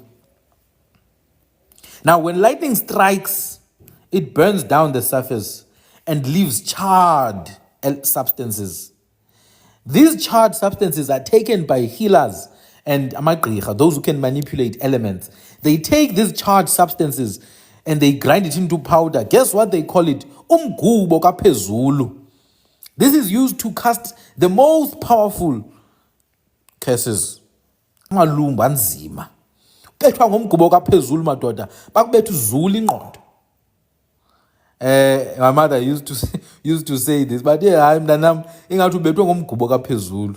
Umgubo kaphezulu is the powder, because ukuguba is to grind something into powder. It's the powder of charred substances. These substances are charred after lightning. So if a lightning strikes a bush, or it strikes a tree, or it strikes another organic form, that where it strikes, there's fire that forms, or at least some burning. It leaves a charged substance which is taken and manipulated as a form of insizi. And when that insizi is used, hey, bakubetha ingqondo izule, bathi bakubethe ngomgubo kaphezulu mfana. Thank you, Superman Shoba. Thank you so much. So we must understand, guys, these things. We must understand. And I'm talking about these dark forms of our culture, because they need to be spoken about so that people can understand. I'm talking about them today. Yeah, this one is definitely associated with rivers as well. Just like what is that other one? Just like in Tsikizi, this bird is associated with rivers. Like the flooding, it's associated with flooding as well. iMpundulu. Now, iMpundulu, I want to specify again, it's associated with being owned by women, because when it shapeshifts, it becomes a male. In contrast to Mamlambo, that shapeshifts into a woman, and therefore associated with being owned by men. I once heard abantu kodwa, they did some Photoshop of these, what do they call it, these mermaids. They put them in a pool, bathi ngomamlambo basenkandla kwanqamalala kwaZuma. And I remember it trended like nobody's business. But that's the thing, men are always associated with umamlambo and with imfene, whereas women are associated with iMpundulu. And there's another one, a small, what is it, worm-like creature called inyoka. They call it inyoka yabafaz. But I'm not going to get into that. I'm not comfortable. I'm not comfortable to talk about that one yet. Not today. Some other time. So these entities, iMpundulu, it's an animal, but it shapeshifts. And then you have imfene, the baboon. It's a totem for me. It's not used for witchcraft, but there are men who have imfene. There are men who have imfene. In fact, maybe 10 years ago or 12 years ago, I was staying at home, I think for holiday or something. And then I heard there's this other guy from Mozambique who was renting at a property. No, he went out to drink at night at the property of a man. This man is known as Umbele. He's from the Bele clan. And this man is, he's said to have a baboon. Now, this guy from Mozambique went to the toilet at night and he saw it. Now, if this guy understood how things work, he was supposed to keep quiet and never tell anyone. And he was going to have his life. But what did this guy choose to do? To go around the whole street and tell people that he saw what he saw at the toilet at so-and-so's place. And I can tell you today, this guy is no longer with us. That's all I'm going to say. He's no longer with us. So in our clan names, when we say imfene, mabonwa bulawe njengomthakathi, phala kuhle ngoba lendlela iyehlela. That is just an addition. Phala kuhle ngoba lendlela iyehlela. Phala kuhle means gallop properly, run fast, baba, because this road is going down. That is a reference to the people who own baboons at night. It is said, that's what they say to advise the amfene. Hey baba, baleka man, phala kuhle. In fact, we've adopted this thing of imfene even in everyday sayings, that if you arrive at a house and people are dishing out food, someone can say, imfene yakhe yaphala ndoda, which means your baboon, it can speed shem, which means you moved at the right time. It's figurative. We've adopted it now. In normal everyday, if I get to my friend's house And my friend is dishing food there. He's like, hey, ndoda, imfene yakho ayasebenza iyaphala. It's just a saying. It's a harmless saying. And it's generally said to men. So, when we were kids, you would hear, you would hear, that man has a baboon, that one has a baboon. But you never talk about these things openly. We don't do that. It's dangerous, It's dangerous. Nobody talks about this thing. But the crazy thing is, you hear its footsteps on the roof. You hear the footsteps on the roof and you can tell this is not a cat. This is not a cat at night. This is something big, man. And majority of our people have made peace. They will always hear footsteps and you can never do anything about it. This is why sometimes elders would take urine, and sprinkle with it and shout in the air. But hey, keep your baboon to yourself. Elders, they've got ways, but they don't play. They know these things are serious. Yes, Mama Lulu, it's true. If you are slow, if you arrive after the food has been eaten, they will say, your baboon is old, Baba. Change it. You hear footsteps in the middle of the night, 2 a.m. Yo, guys, the things we've seen, man. And it's crazy because all bonga banda bansund, we know these things. And you can't do much about it. It's 2 a.m. Are you going to go out and chase something that's stepping on your roof? So when we talk about shape-shifting, we talk about things like that, man. There are many cases that I've seen with my own eyes, but I don't normally like to interact with those things. I've seen people, Baba, who fell. Boom. And when you listen to this person, they're like, oh no, I just came from this place, and this place is another province. How did they get here in 2 minutes? Yeah. Let me tell you a story. I'm just going to tell you one story, né? Just one. It was about 12 years ago. A lady came with her family to a workshop or a skodlweni of this other guy who was a igqirha. Was it 12 years ago? I think so. This lady was driving a car at that time called the condo. I'm sure you guys know what a condo is. Yeah, around that time, it was a decent car. She was the one driving. She came with her family, brothers, uncles, and nieces, and all that. They all sat down. This guy bends impepo. This guy starts talking, telling the lady the problems she's facing. And I'm looking at this lady, né? She's in her 30s.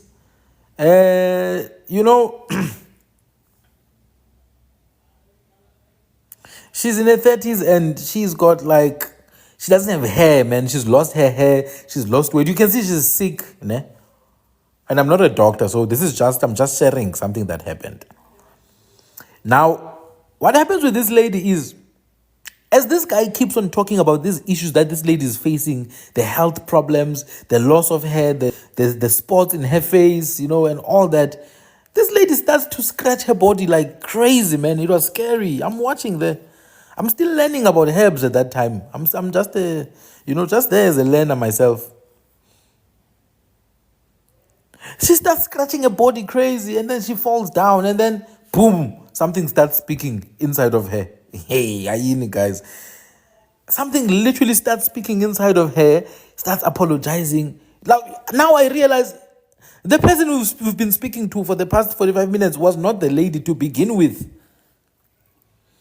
The person we were talking to for the past 45 minutes was not the lady to begin with. There was a 3-hour process of fighting between this guy who's divining and the lady herself. 3 hours. 1 minute, another personality comes. They will call it a split personality disorder. Abelungu. There's something that is inside of her. Another thing comes and it looks down on everyone in the house. These things, I would beat them up. Another thing comes, it apologizes. And then this guy kept on fighting and burning things, and he does his thing. Finally, these things like, okay, we are going back where we come from. Siyabuyela pho sisuka khona. Uyabo? We are going back, and it's Yakuluma now. They speaking Zulu now. We're going back where we come from. We are going back where we come from. And then after like 3 hours, these things they go. The lady rises up, and this is where it gets crazy now. She starts crying and hugging all her family. And she's like, oh, guys, I haven't seen you in such a long time. That was so weird, man. She literally came with them, guys, 3 hours ago. They've been in the room all this time. They're watching her. She goes to hug all the little kids, to kiss them like, oh my goodness, I missed you guys so much. I haven't seen you in such a long time. And then she comes and tells the story now that where she was, babies, literal babies, their heads are being crushed and made herbs out and made like concoctions out of. She says she only escaped because her father was already there. And then I realized that the father is already a zombie most. That's just one out of the hundreds of stories like this that I know. This one, I was there, I watched the whole thing. The whole thing. She cried afterwards. So apparently how it happened is that she bought a new car. Someone found a way to get into the car, and I think it's someone close. And they did some creativity around the pedals of the car with some powders. You know, there are different powders that are used for different reasons. You have amabuto, amakosi, imilozi, etc., etc. So the powders were put there on the pedals. When she started driving, she felt needles coming into her body. Yabo. Kanti is the beginning of diseases, is the beginning of losing of hair, all these things. But the final thing, those things inside of her they said, we are removing this konkwane sentloko. And she kept on plucking out stuff in her head. So what I realized is that she herself was already 1 foot out of the door. They were just probably now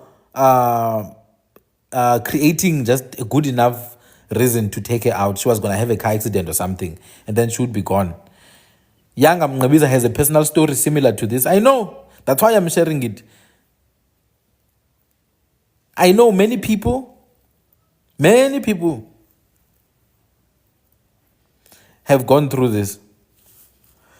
The man that helped the lady, unfortunately, he's no longer alive. Unfortunately, I heard early this year, that he's no longer alive. He got shot. But I think it's not connected to the lady. I think it's other things. You know, when you are in that business, you deal with dangerous people sometimes. Yabon. When you are in the business of helping people, you deal with dangerous people.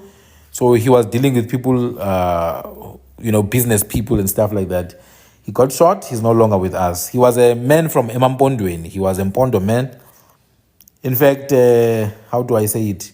At some point, I was under his training. Anyway, let's move to Isithunzela. Now, Isithunzela, imikovu, it brings us to the whole thing about ukuthwebula.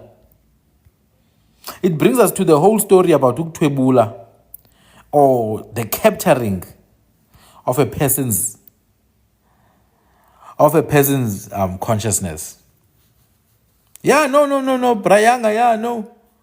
He passed away. Even his trainer, mother, the woman who trained him, passed away as well. These things are dangerous, my brother. If you deal with these things, you need to know your story. No, he passed away. He's gone. Now, we have something called Isithunzela, or imikovu, and it's connected with the practice of ukuthwebula. Now, ukuthwebula in essence is to take something else, or to take over something that's not yours. If you've ever watched the movie Get Out, what happens there is that bathwebula abantu abelungu eAmerica. Bathwebula abantu abamnyama, they are capturing the souls and the essence, the consciousness of abantu abamnyama in America. They've done it for a very long time, actually. I mean, the some alleged things that they do is to utwebula melanin yabantu abamnyama and use it for sunscreen even. That's why sometimes the endothuka abantu abamnyama xa besebenzisa sunscreen. Hey, sometimes, and I'm not saying people must not use it. Use it. It's fine. I don't have a problem with it. I'm just saying there's certain things, man, in this world that are not, as they seem. Ukuthwebula is an art, very long. Kutsutsa. Or kutukula. Ukuthebula. To take someone and make them into a zombie. Hey, this one. A lot of people's family members have gone through this. My uncle. I've never met any of my uncles. Ne? By the time I was born, they were already gone. My uncles were born in the 40s, so I never met them. One of my uncles was rich. He did diamond smuggling in Kimberley in the days of apartheid. He was a diamond smuggler, and then he got rich because of that. He used to drive a Mercedes-Benz back in the 60s. You see? Yeah. So he had a car accident where he was driving down the road in the villages, and he saw a child crossing over, which I think is Thikoloshe, by the way. He saw a child crossing over, and when he tries to pepper the child, he drove to a tree. The tree branch broke through the windscreen and choked him out. He passed away. But before he passed away, he had another uncle. He had another brother, an older uncle. I don't know if my cousin is here to corroborate the story in the life. Now, the older uncle now, he realized that, hey, this young one is rich, so ebefuna ukuthwala, ne? Ebefuna ukuthwala. No, I think he was with someone in the car. The one who passed away with an accident. I think he was with someone in the car. I don't think he was alone. But okay, he's the one who passed away. The driver is the one who passed away. But yeah, kuthiwa wabona umntana, like othuswa. He got shocked when he saw a child crossing over, and while he tried to steer to the side. But my mother still narrates the story to this day. But I'm gonna get back to that. Because they later saw him in the window after he was buried. They saw him in the window at night. My sister, who's still alive, saw him. He's looking there in the window you can see the hair is not combed. He's looking at them at night. He can't say anything. And this is not the only story I know about this. I know another story of a guy who gets unalived in Cape Town. Same night he's knocking in the Eastern Cape at his mother's house. He's literally knocking at night. Haibo. Anyway, back to the story I was trying to tell. My eldest uncle, he talks to his friend. The friend is like, let's go. They go to this place. We don't know. At that point, they don't know where. When they get to this place, they sit down. He sees two people coming to pick up the friend, the one he's with. The two people pick up the friend, and they literally, they literally slaughter the friend in the neck. That's what he sees with his eyes. And then behind the door. He was shocked. And I think that's where he lost his mind. The next thing, they take him, they keep him in the yard. He works there for years and years and years. Like, my uncle was literally lost, guys. He was literally lost. Yeah, he was a zombie, basically. The one who appeared in the window was his Tunze lion. The second one, now the older one, was a literal zombie in a house of a Sangoma in Windhoek. But he only tells the story when he came back like 17 years later. He was in Windhoek working there in the fields of that guy, day in and day out. He doesn't have the strength to go back home. But after some years, maybe not 17 years, maybe 7 years. I don't think it's 17 years. he found a way to come back. Ne? Maybe through it, got into a truck. Not sure about the details, but anyway, when he comes back now, he tells the story that actually the friend that he was with, I think the friend offered him there as an offering. You understand? I think that's exactly what happened. Because the friend was never Zangabula friend work. Yena, he saw the friend getting unalived in the neck. But that never happened. It's a trick that played in his mind. It's similar to what people who've gone through ispili, is what they experience afterwards. People who have gone to espilini, some of them, after that, they go crazy. Literally, you can ask about espilini. They lose their minds when they look at the spili, and then it's like they go crazy afterwards. I don't know how to explain it. There's even a video here on TikTok. It doesn't show the person, but it shows it. The audio is playing. The audio is playing that someone went to look at something espilini, and then they started losing their mind. So some amenyimiti inamandla, yabo, inamandla. So my uncle basically was kanjalo. I think the friend yathwala ngaye. He never got rich. He came back home. He had anger issues. And all that. He stayed for a few years and then he passed on. Both of them. I never got to see them. These are my maternal uncles. You understand? Both of them I never saw them. So ukutwebula is something that's very real. Inezigaba ngezigaba ke. Kukhona ukuthwetshulwe sisangoma like my uncle happened. Kukhona ukuthwetshulwe ngabantu bobubi, people who do bad things. Yabo? People who do bad things like the other uncle. Now you can't speak to your family. They put something in your mouth. They put something in your hand. You can't run away. Yabo? What happens in the mirror? Listen to the people in the comments. Guys, please explain what happens in the mirror. When you go there to look at the mirror, let's say you lost a car, or someone stole something valuable to you, you decide to go to the mirror to see them. Hey, people they go crazy there.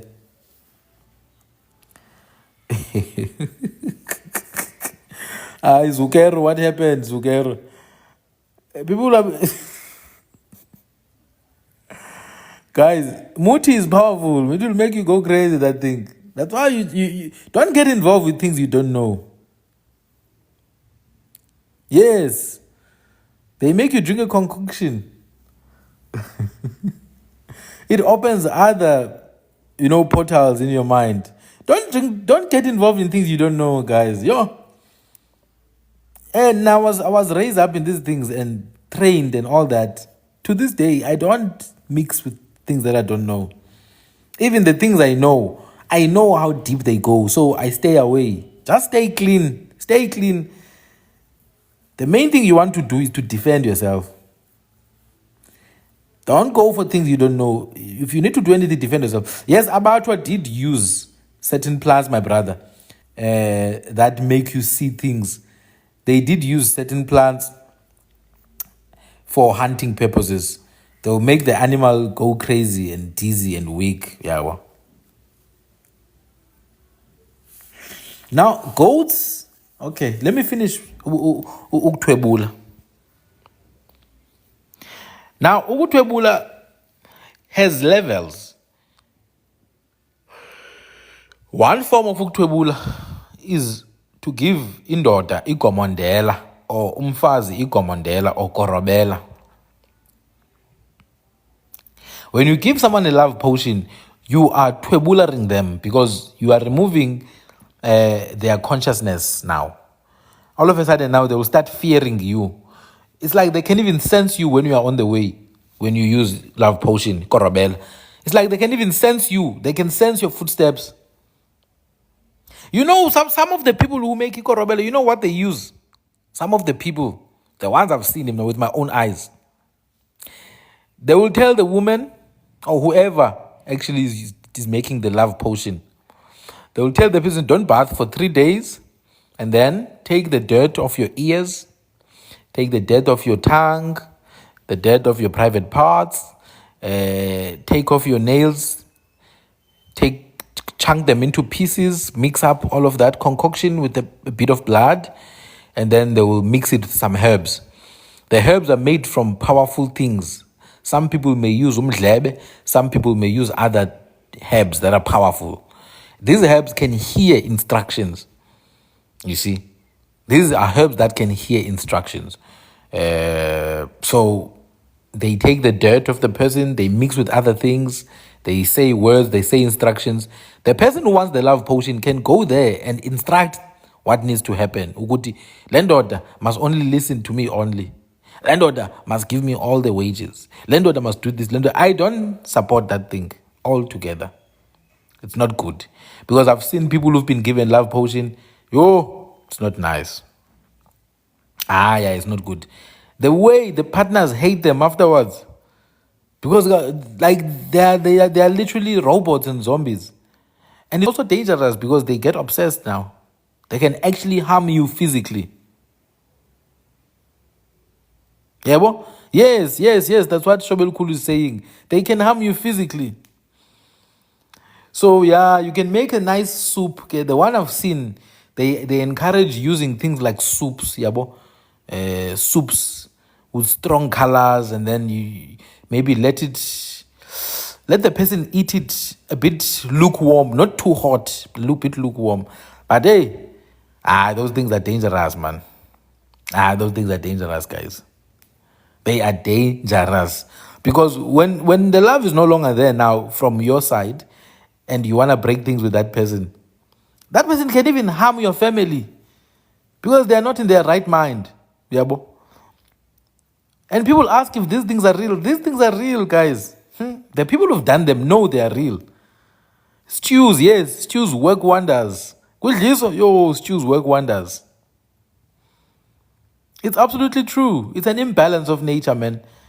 It's against nature, but people want what they want, so they use these things to get what they want. Even men use these things, actually. Even men.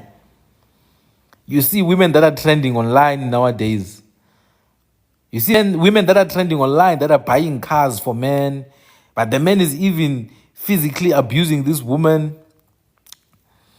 The man is busy with other young girls, but this woman is busy chasing after this man. People are like, it's a childhood trauma. Sometimes it's not even a childhood trauma.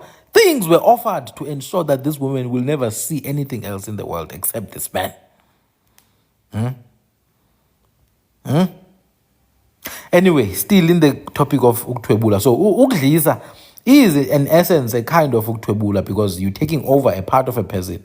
But kukhona uktwebula where people see gifted people as a means to an end. You see this in people who lead organizations, people who lead things, like people who are leaders in certain fields. It could be leaders in churches, leaders in cultural things. They see someone who's gifted more than them. They can twebula that gift. And the best way to twebula is to bring you close. Yabo. Friends can twebula your intlahla yakho. Bayayithwebula intlahla yakho straight. Bayayithwebula intlahla yakho ndoda. Ecaweni at church they can twebula. That's all I can say. So uktwebula has levels, ge. And then kukhona uktwebula that requires you to be unalived nje altogether. Uthulele nje ebhedini. You hear voices calling your name outside. If your name is Andile, you hear 10 voices calling Andile at the same time. Andile. And you're looking next to you. You are hovering on top of the bed. Haibo, what's going on? You see someone in the window that you know. They are holding. They are calling you. They are waving. Hey, guys. Yeah. Ukuthatha. Isuka. Andile. It's 3 a.m. But you are hearing people shouting at you. Don't sabela. Musuk sabela, Andile. Musuk sabela, man. Yebani. Usabelelani, Andile. When I was still at school, my Xhosa teacher, I think she went to Fort Hare University. Superman Shoba, they call you all the time. Don't answer them. Don't answer. They are waiting for you to answer. They will take you out. My Xhosa teacher once told us of a story of this student. a res. This student had people calling his name outside. He went to look in the window. He saw some woman that he recognized who was waving. He lost his mind immediately. Immediately, he lost it. Uyabo? Bayakubiza. And the crazy thing, man, these people are so advanced in these things they do. They are so advanced. Shobel cool. Well, that is also possible, Yabo, but yeah, that is also possible. But I think with that one, at least you can differentiate. If you are in a good space spiritual, you are healthy, you can differentiate, Yabo. I think you can differentiate. I'm sure people who have experienced it, they know how to differentiate. Yeah, no, you can't answer things you don't know at night. I say it all the time. People are calling you at night, don't answer because you don't know what's waiting for you. Sometime last year, yes, generally they need your agreement, these things.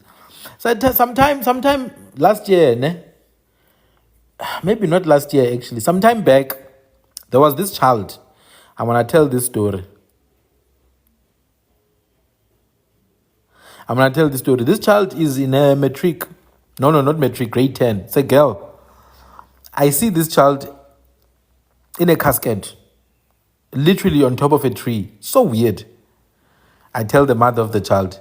The mother's like, oh, that's so bad. I had a dream I was being shot at in the head by so-and-so a few days ago.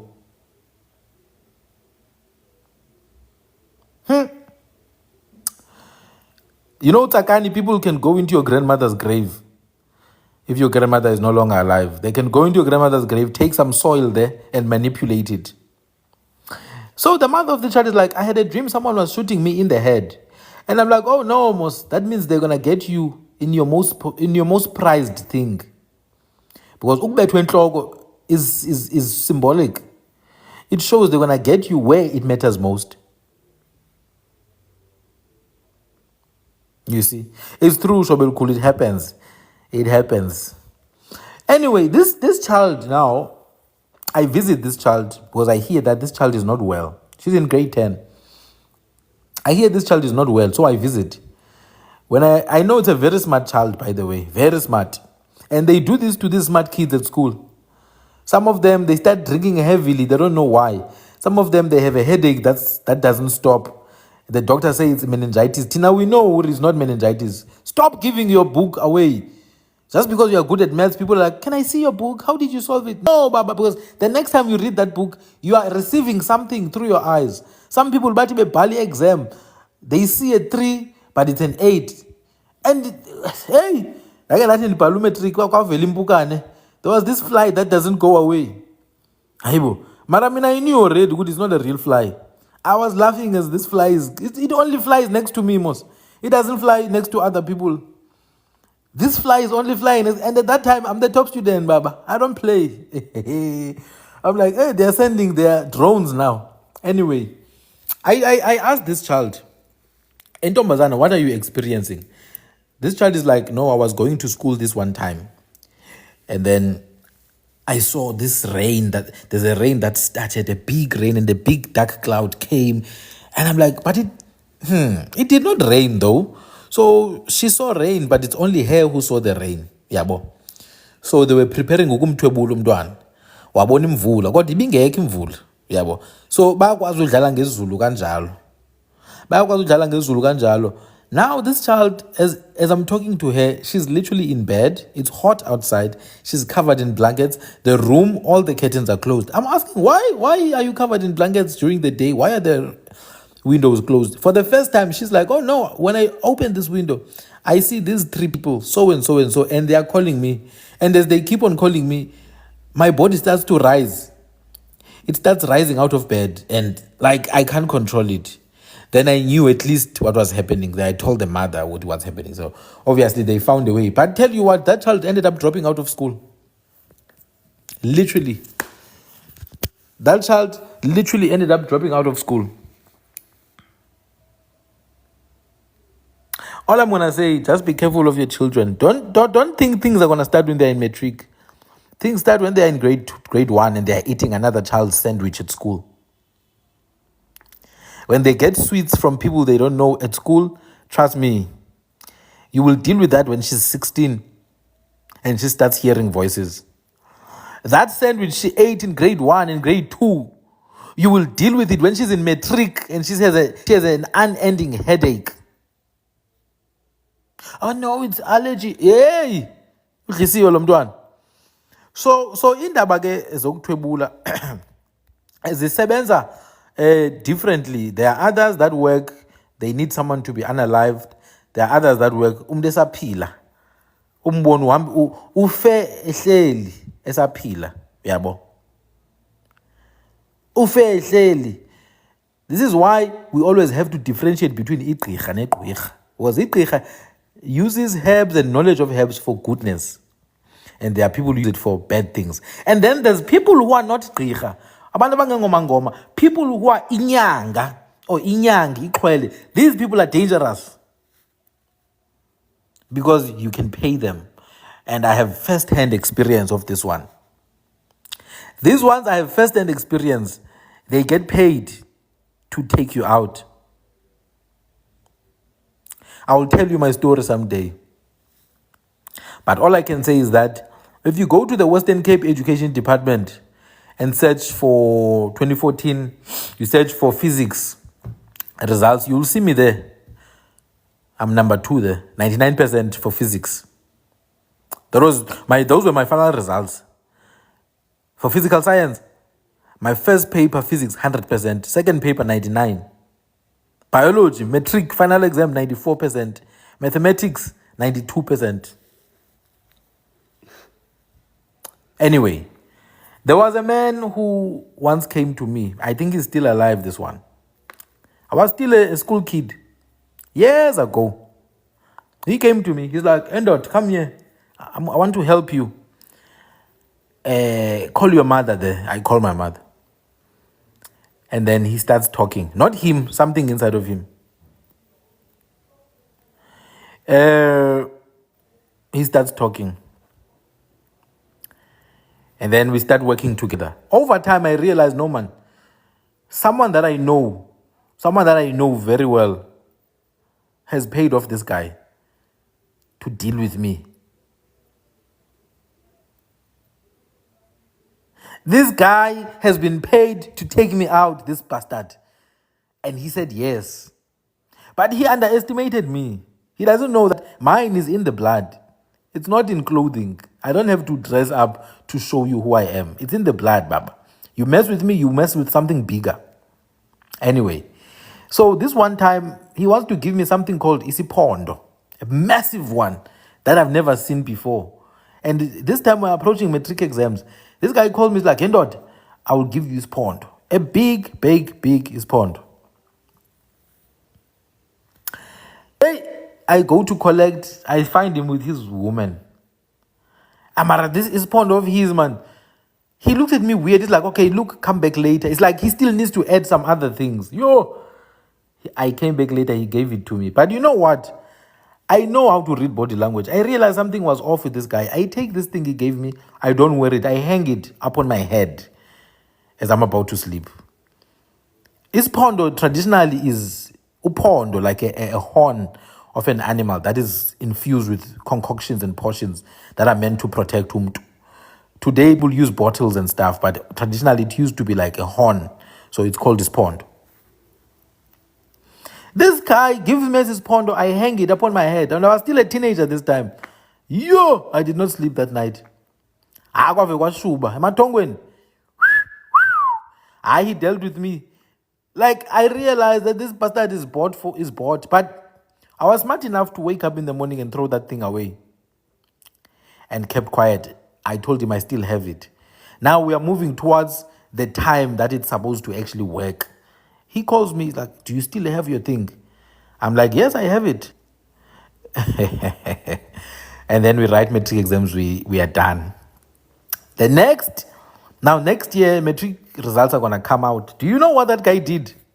In the morning, he ran home. In the morning of the matric results, he ran home to my home. I'm still in bed.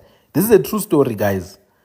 Someday, maybe when I'm with my sister, she will tell the story herself.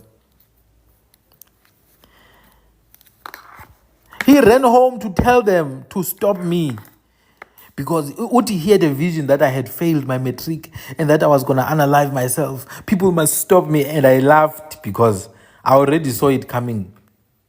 Long ago, I threw away his thing because his thing was supposed to distract me. In 2 months' time, when the exam came, I was supposed to be sick. I was supposed to be in hospital, but I was smart enough to know, to perceive what's coming. I even moved from where I stayed for 5 weeks throughout the exams. I stayed with someone else, someone who's spiritually awakened, strong, a former teacher of mine. I stayed in her house. Hey, we fought back like nobody's business. And I wrote perfectly. And when I say perfectly, I wrote perfectly and I did so well.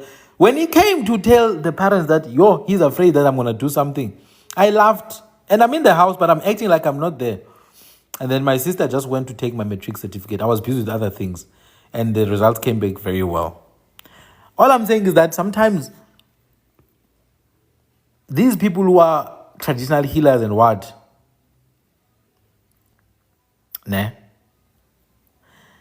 These people themselves, some of them do bad things. So it's also good to be able to perceive. Busy. Why? No. This is someone I was working with very closely. This is not someone who just came and gave me his pond. I was working with him closely. He knows my family, this person. But he was bought by another person.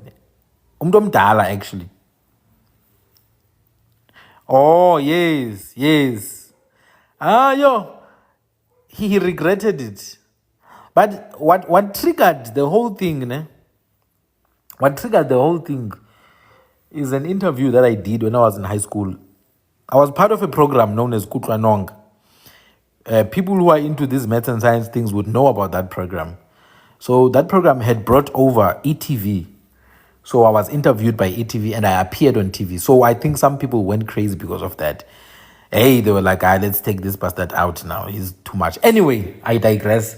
Ukutwebula happens also in such manners where the same person who's supposed to help you is literally now trying to take over your life.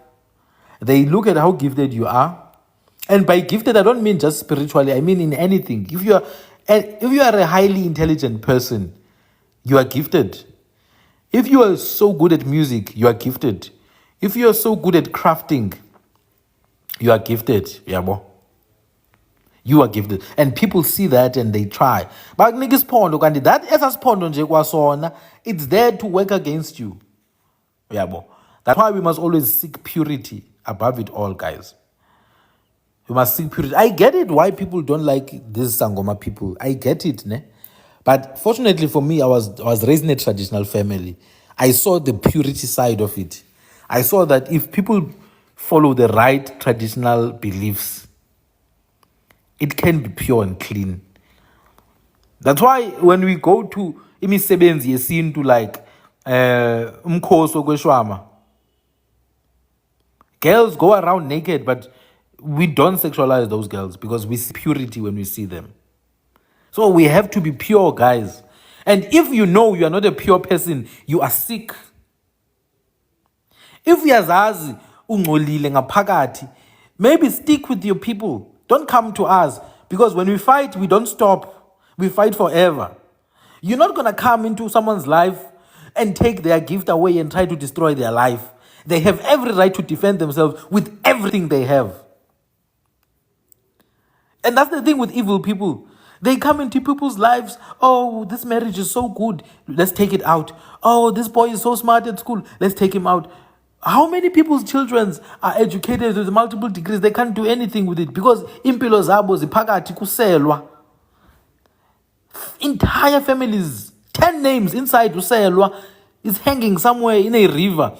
On top of a tree. It's hanging today. The life is moving fast. Like isiziba sijikeleza ubomu bujikeleza ndawonye like isiziba. Hayi man. Kukuthwebula ke oko bantwana bahle. Kukuthwebula ke oko. So sometimes if you're someone who trying to fight with those things, you must go deep and understand how they work.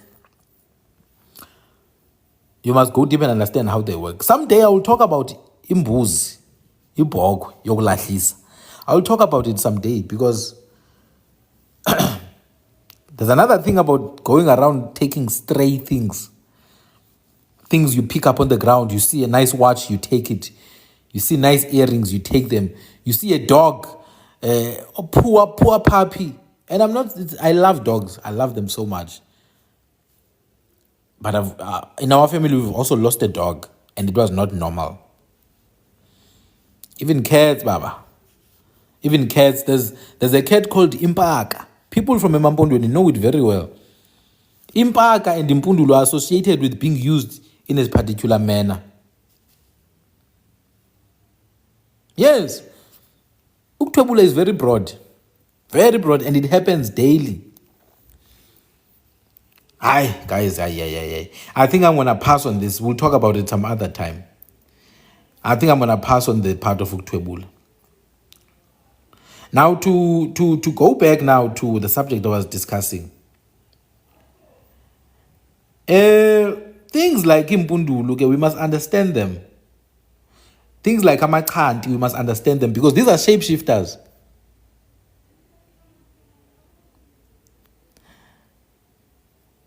These are shapeshifters. Hey, Tsakani, you must be careful of picking up coins, ne? Especially silver coins. You need to be careful. Be careful of picking up coins. Also, when you walk on the road, just watch how, if you see water, observe how the water is. Does it cross over the road so that you have to jump over it? You must avoid that kind of water.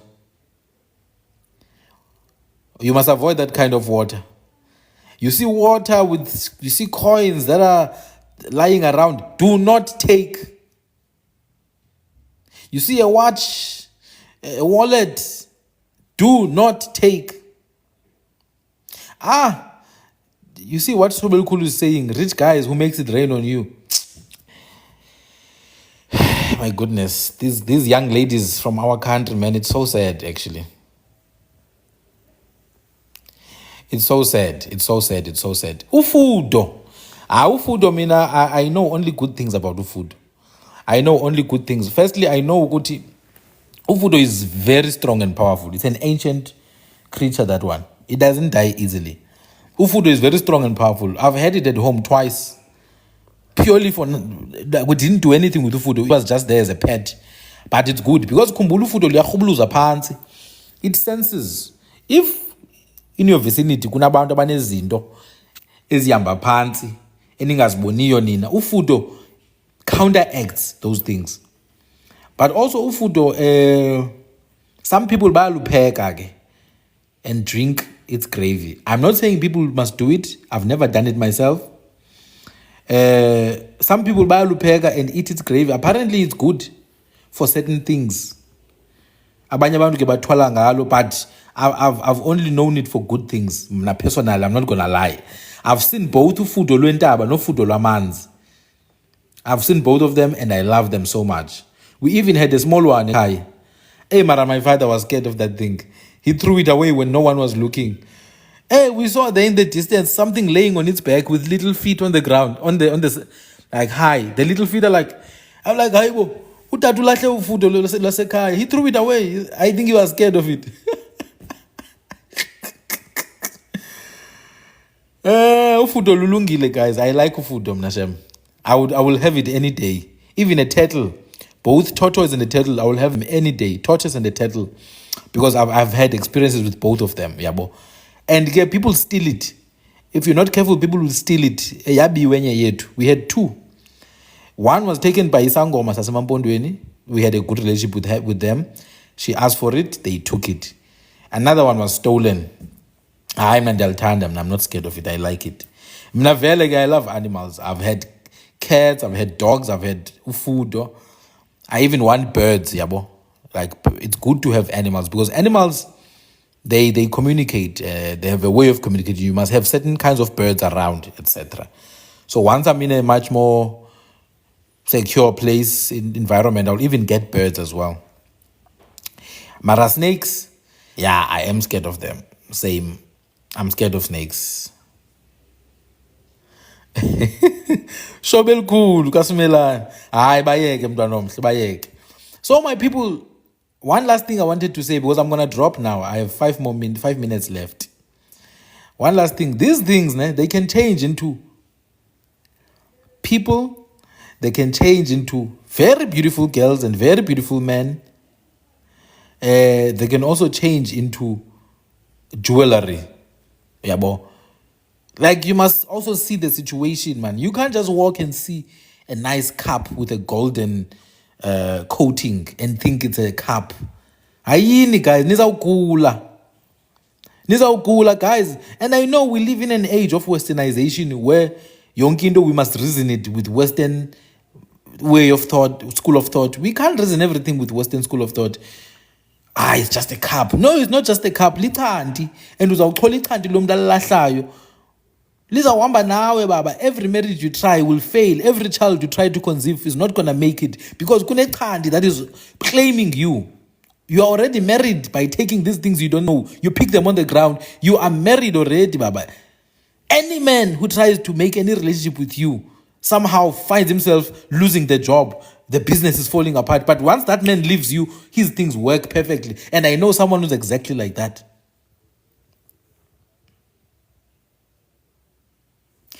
Be also careful of sharing a bed with people. Please be careful of sharing the bed. Again, be careful of sharing the bed. That's all I'm going to say on that one, because I can't get too deep into it. But if you are in some place, for some reason you need to share a bed, maybe sleep on the floor. Yeah, bon. There's many things I can talk about, maybe someday. Because I think the youth need some of these things. They need to hear some of these things. There are things you need to observe with the people who are around you. And I'm not saying you must be suspicious of people, but things you must observe. Things you need to be cognizant of. Someone will come and every day they are busy, tapping you on your shoulders. Hey,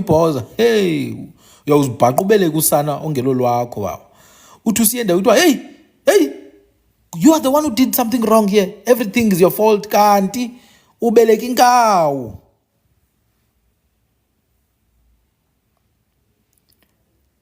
Thank you, Nobel Cool.